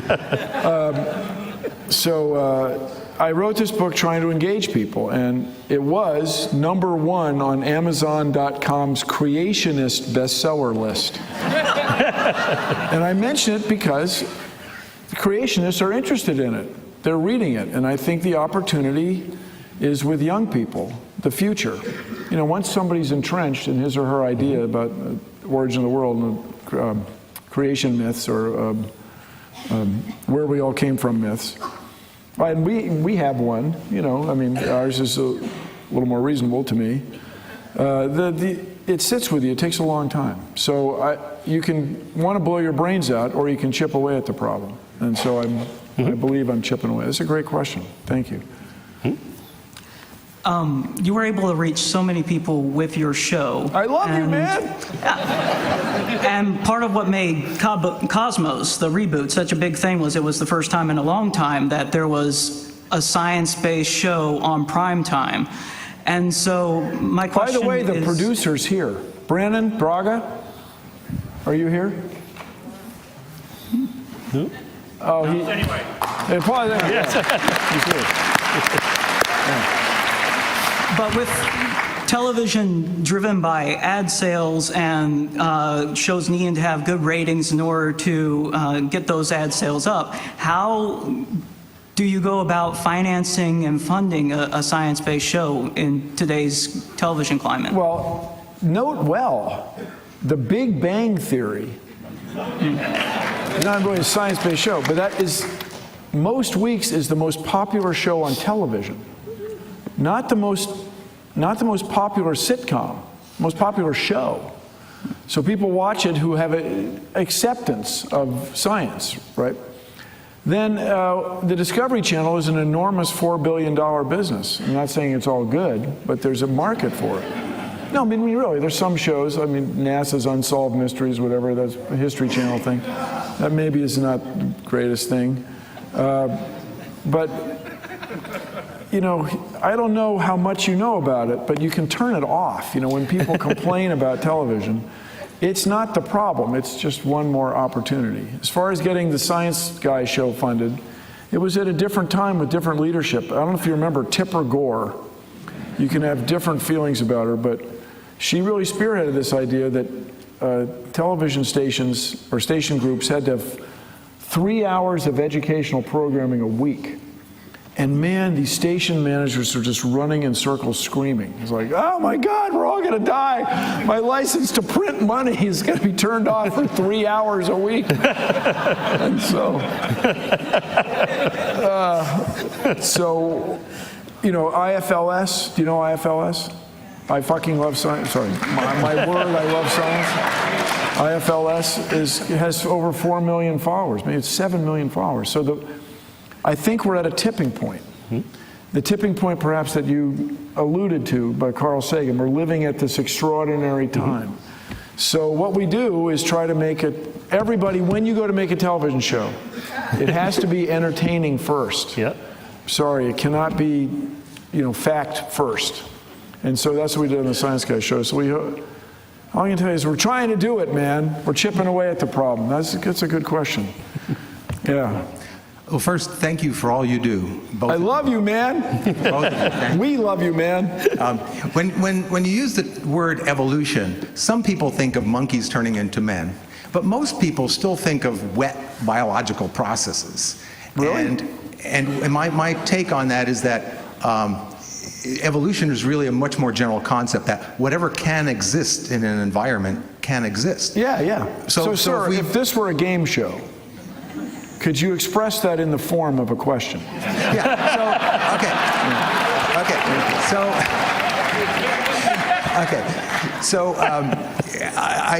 so the development of artificial intelligence and the singularity is part of our natural evolution. But I don't hang around with people like Ken Ham, but do you think that an expansion of the term evolution to mean anything that can exist and survive, no matter how it gets created, is part of evolution. Yeah. Well, because I think, like people like Ken Ham think that it stops at man because we're the last. Oh, he definitely the last thinks that. I mean, biological- along with his other extraordinary things. Oh yeah, he thinks we're it. We're done. You can't do any better than this. So what about expanding that definition? Because I don't think that the layperson, that's my point, I don't think a layperson, you say evolution, they think of biology. So you're saying that the advanced computer is a natural result of biology? Yeah. Just Okay. like our intelligence and You our should brain. write a book. Because I follow you, but like, for example, if we go to another planet with other wet living things, I'm not clear that they would come up with transistors and stuff. They might. Well, eventually, given in 4 billion years, they might. I mean, they might, but I'm not. that's- Certainly, you're saying the artifact, the things, the tools we make, are a result of evolution. Yeah. Well, one of my big ideas is that humans are part of the ecosystem. No, but seriously, for a guy that's like good. Ken Ham, for a guy, the creationist, I think they strongly feel that they're separate, that they're special, that a deity made them a big deal. And you know, if you ever met my old boss, you know that's obviously not true. So I'll give you that computers are a result of evolution. I don't see myself pounding the table about making the point, that But on the point other too hand, strong. the SETI program is kind of premised on the idea that they will have radio technology. I got no problem with that. Yeah, Oh, and you I was do? going to say, so the one way to make sure we don't hear from another civilization by radio or light is not to listen. That will guarantee it. So at the planetary side, we support search for extraterrestrial. Okay, life. we got to go on to the next one. Yeah, sorry. Go ahead. Thank you. And thank you for wearing my favorite colored tie. Purple? Me or Mr. Nye. That's good, Michael. The whole monotone thing. Yeah, That's good. It's a skeptic uniform. Go ahead. Skeptic uniform. I'm glad I missed it by that much. Yeah, you inadvertently answered part of my question with the last question about the singularity, because I tend to think that technology is a necessary part of evolution. But certainly for humans, humans would not be the global empennage kickers that we are without our technology. Right, so I won't go there, but you know, how far do we have to go with Moore's Law? Go ahead and answer that one. How far do we have to go with Moore's Law? Well, as a guy who decided to go mechanical instead of electrical, I got no idea. I mean, but it sure seems like it's a long, we have, you know, when I was doing it, we would do lithography, we would do chips at 50 molecules, getting down in 30 molecules. Then, in other words, the silicon's 30 molecules thick. They're getting to half of that, we, it. We haven't. So I don't know, man. It's still a ways off. The other thing that's happening now, how many people here, for some reason, do not know how to write computer code? Oh, there's a few. No, there's so many engineers coming out of school now in computer science who can write code that all these shortcuts are being developed to, even though it's an existing computer, an existing machine with existing transistor logic, all the signal compression and so on and checking for errors. So there's a lot of stuff going on in exchange or parallel with Moore's Law to make computers even faster and faster. So I think you can count on a lot more developments over the next 20 years. But we got to get to work on climate change, and we got to find ways to produce electricity and store it more economically. Cool question. So you can plug in your electric car more So I can places. plug in my electric car. You guys, you'll never go back. It's just the coolest All thing. right, let's go. Yeah. Do you have any comments on the role of capitalism in climate change? Yes. That is a great question. This is the next book. Yeah, so people have argued reasonably that capitalism is inherently bad, and people have argued quite reasonably that capitalism is inherently good. But I think capitalism is what humans do, but to make sure that everybody gets a fair shake, it has to be regulated. And this is not extraordinary. You guys, I just remember, this won't take too long, it is to be hoped. When I was a kid growing up back east, you'd go to the beach in Delaware. I still do go to the beach in Delaware. And when I was a kid, there was tar on the beach all the time. There was so much tar. How much tar was there? You come home, people would have, and I say home, rented house for the week. People would have a tin of gasoline on the porch. and a rag to take the tar off your feet. Didn't want the kids traipsing the tar through the house. And if somebody saw a dolphin, this would be an Atlantic bottlenose dolphin, people would like totally freak, and they'd go running down to the beach, it's a dolphin, oh my God, it's a dolphin, it's fantastic. Well, now, those bleeding heart liberals, with their goddamn Clean Water Act, now there's no tar on the beach, and there's dolphins, 50 dolphins, 100 dolphins every day swimming this way, they come back this way. And it's because tanker companies are no longer allowed to flush their tanks just into the ocean. So, but that's capitalism, and people drive more than they ever did. And so it's regulated. So we need to regulate carbon put into the air. The answer is both. It's good and bad.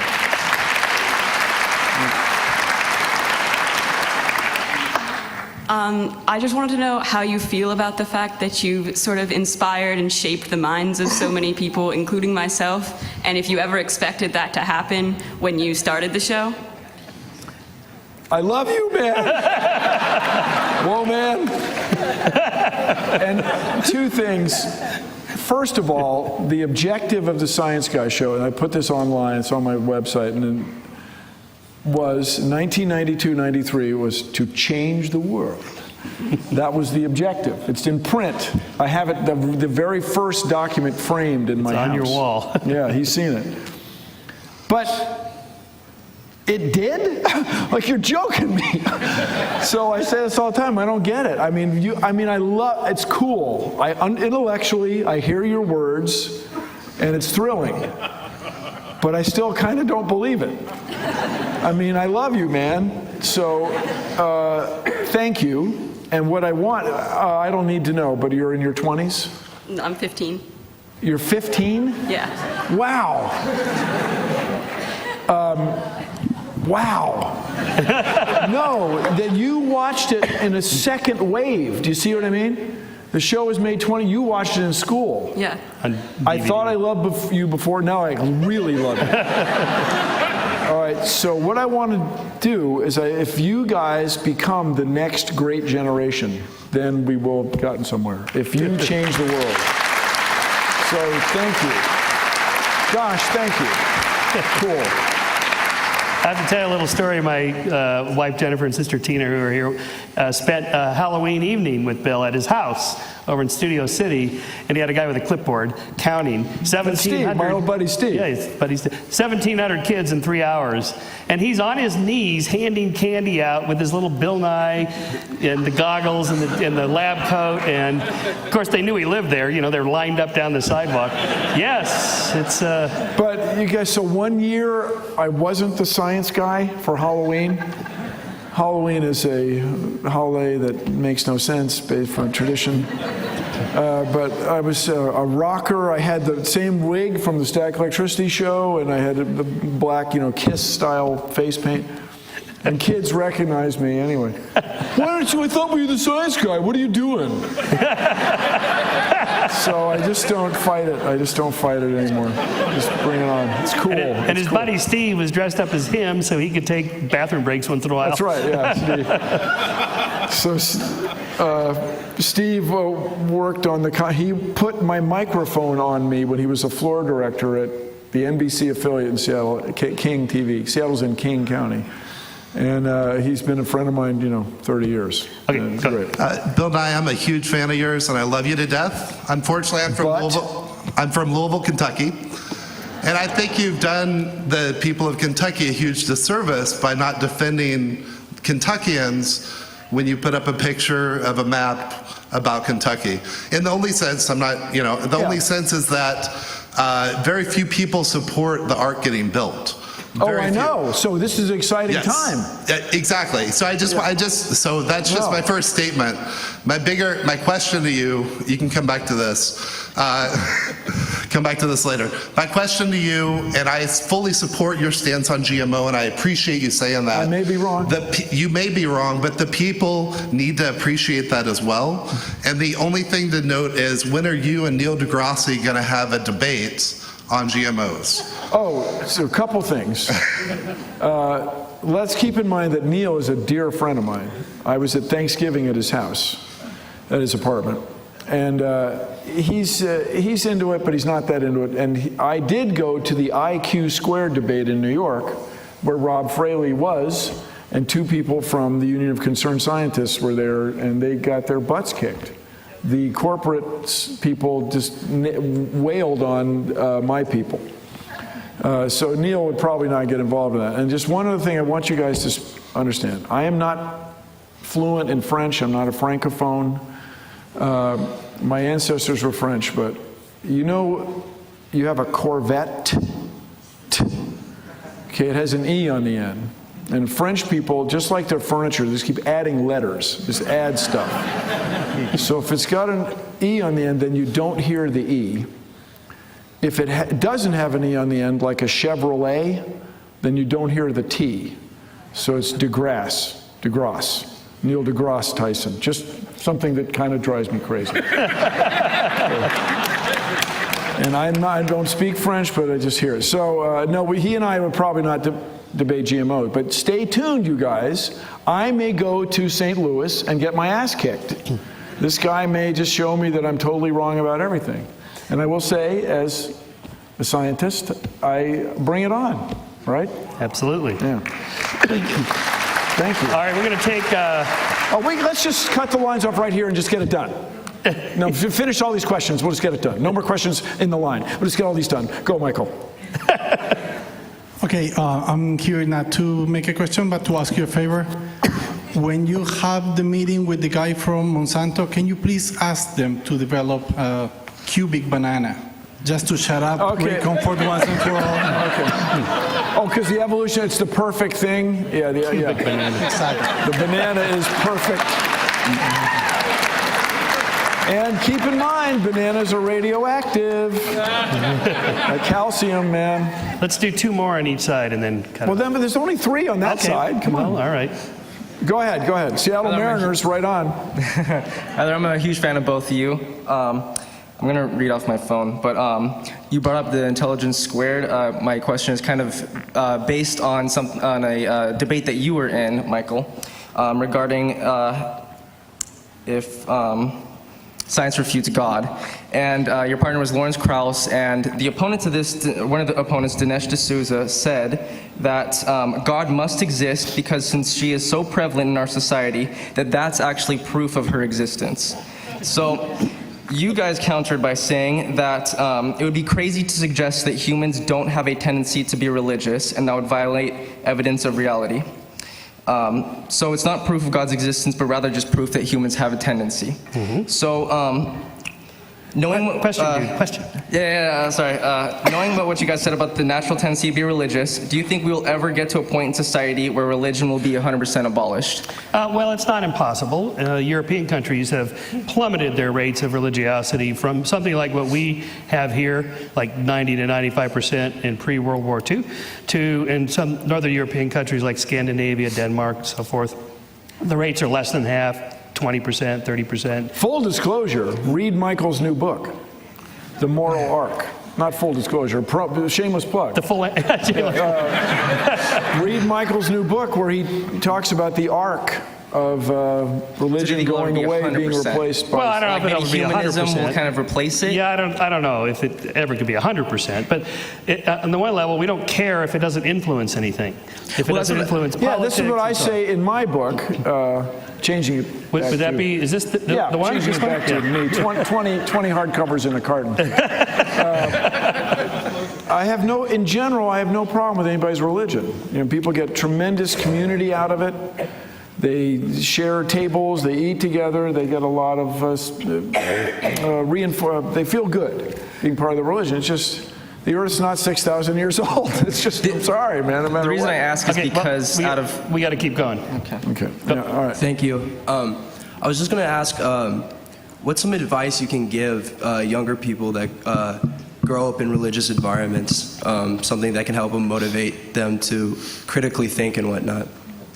So were you brought up in a religious environment? To answer a question with a question. Yeah, Read my book. Buy a carton. I did. I read the whole book. I love you, man. Give them to all your family members. I read your book. I brought it, for you to sign and everything. But I grew up in a Baptist and Catholic school, so that was a hostile environment, to be asked questions and, be So are you okay or not? No, yeah, I'm fine. I was asking for advice you can give to other people who may be watching this. What I say is, just remember when you talk to somebody about your beliefs and his or her beliefs that might be religious, don't expect to change their minds like that. I guess that's the first thing. Okay. It takes, you got to be exposed to that, just like ghosts and haunted houses and horoscopes. You got to be exposed to the skeptical point of view many times before you get it. There's my advice. Thank you. Chip away. So what about Are we adding people to this line? No, we got to cut it up. So we just have these two and those two, and then that's it. Okay, all right. Because people want to get their books signed. I know. I thought we were There was 20 in a carton. It's going to take a while. Yeah. So, what about the claim that on game day, the outside temperature would have dropped the pressure in that ball by 1.5 pounds?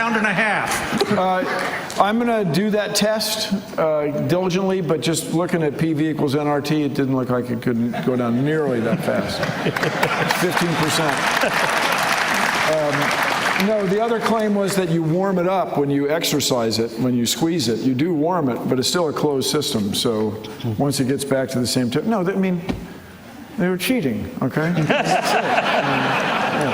Yeah. Hello. So it's clear that in a lot of fields of science there are an unequal number of men and women, and I'm just wondering if you think that there is some discouragement for young women and young girls. Yeah. But the longest journey starts with but a single step. And the key to our future, half the humans are girls and women, so half the scientists should be women. All right, because science is the best idea we've ever had. Now, I remember my mom could not get an American Express card because she was Mrs. Nye instead of her own self. She was somebody's wife. My dad's, that's right. My dad. And so she had a master's degree at that point. She went on to get a doctorate, my mom. And this is about 1973. She could not get an American Express card. And she was furious. And she marched in the Equal Rights Amendment parade, and she told us she threw her bra in the fire. I don't know if she really did. But there's a fire in front of the U.S. Capitol. Anyway, it wasn't that long ago, and a lot of progress has been made. But we also have a long way to go. And let me just also say, because I think about this nowadays, my mom, along with that, would tell you whether or not whether women could wear cocktail dresses at black tie events, yes. But at white tie events, women must wear gowns that reach the floor. And this was important to her. At the same time, she wanted an American Express card. So we don't want to change everything. But that's something we're going to chip away at. And by the way, education, raising the standard of women and girls through education is, in my view, the best way to reduce the world's population so that we have wanted children at a higher standard of living. And then while this is obvious, yeah, right on, Bill, getting it done is complicated. So fight the good fight, my friend. Go get them. Thank you very much. Thank you. Yes, penultimate. Thank you. Second to last. Yeah, I was recently criticized by a very good friend of mine for posting and liking things online about pro-science and skepticism. She's very devout Roman Catholic. Roman Catholic, they're all about evolution. The Pope came out and said, evolve, people. What advice would you give for promoting science and skepticism in a way that is not offensive, or at least not so offensive that it will shut down communication? I got a feeling it's the way you're going about it. Because the Roman Catholic Church they got an astronomer at the Vatican, and the Pope just came out saying evolution's a real deal. So in that one example, I'm not sure. You stumped me. Well, one way you do it is you do it with good cheer and humor and respect, but you stick with the facts. and you don't back down from reality. That's how you do it. Okay. There. Thank you. Don't back down from reality. Yes, sir. Bill, you're the man. I love you, man. I'd love to hear your thoughts on space tourism, and if we colonize Mars, would you go? Okay. Space tourism is going to be fun. We just had a huge setback. Virgin Galactic had a crash, apparently avoidable, but it's always avoidable. It's always something. So, if there's a market for it, bring it on. I just want it to be environmentally responsible. Don't want to be burning old tires just for the sake of it. But I think it will give everybody literally a world view that will change them. According to all astronauts, once you see the Earth from space, man, it changes you. And so I'm very supportive of that. And I mentioned a member of the planetary said, check out ISS above, where you can see cameras that are orbiting the Earth. And keep it on your television all day instead of, whatever you have, a picture of a fuel log or a picture of a fish tank, a movie of a fish tank. Check out International Space Station above. And then an outpost on Mars. I would go there in a second. Well, 2 years or whatever. This would be like an outpost in Antarctica. And this will be a good thing to finish up on because we're in California. Does everybody know the state motto of California? Eureka, I found it. So these European guys come over the hill and there's salmon coming up the Sacramento River longer than your arm, right? Because of previous people, the orange trees are like weeds. And it gets so out of hand. It got so out of hand, the rocks are made of gold. Like, that's how crazy it was. I found it. This is so great. Let's move to California. Okay, when you go to Mars, it is not like that. And this romantic idea, I'm going to go live on Mars, and I'm going to retire on Mars, I'm going to die on Mars. Dude, you will die on Mars.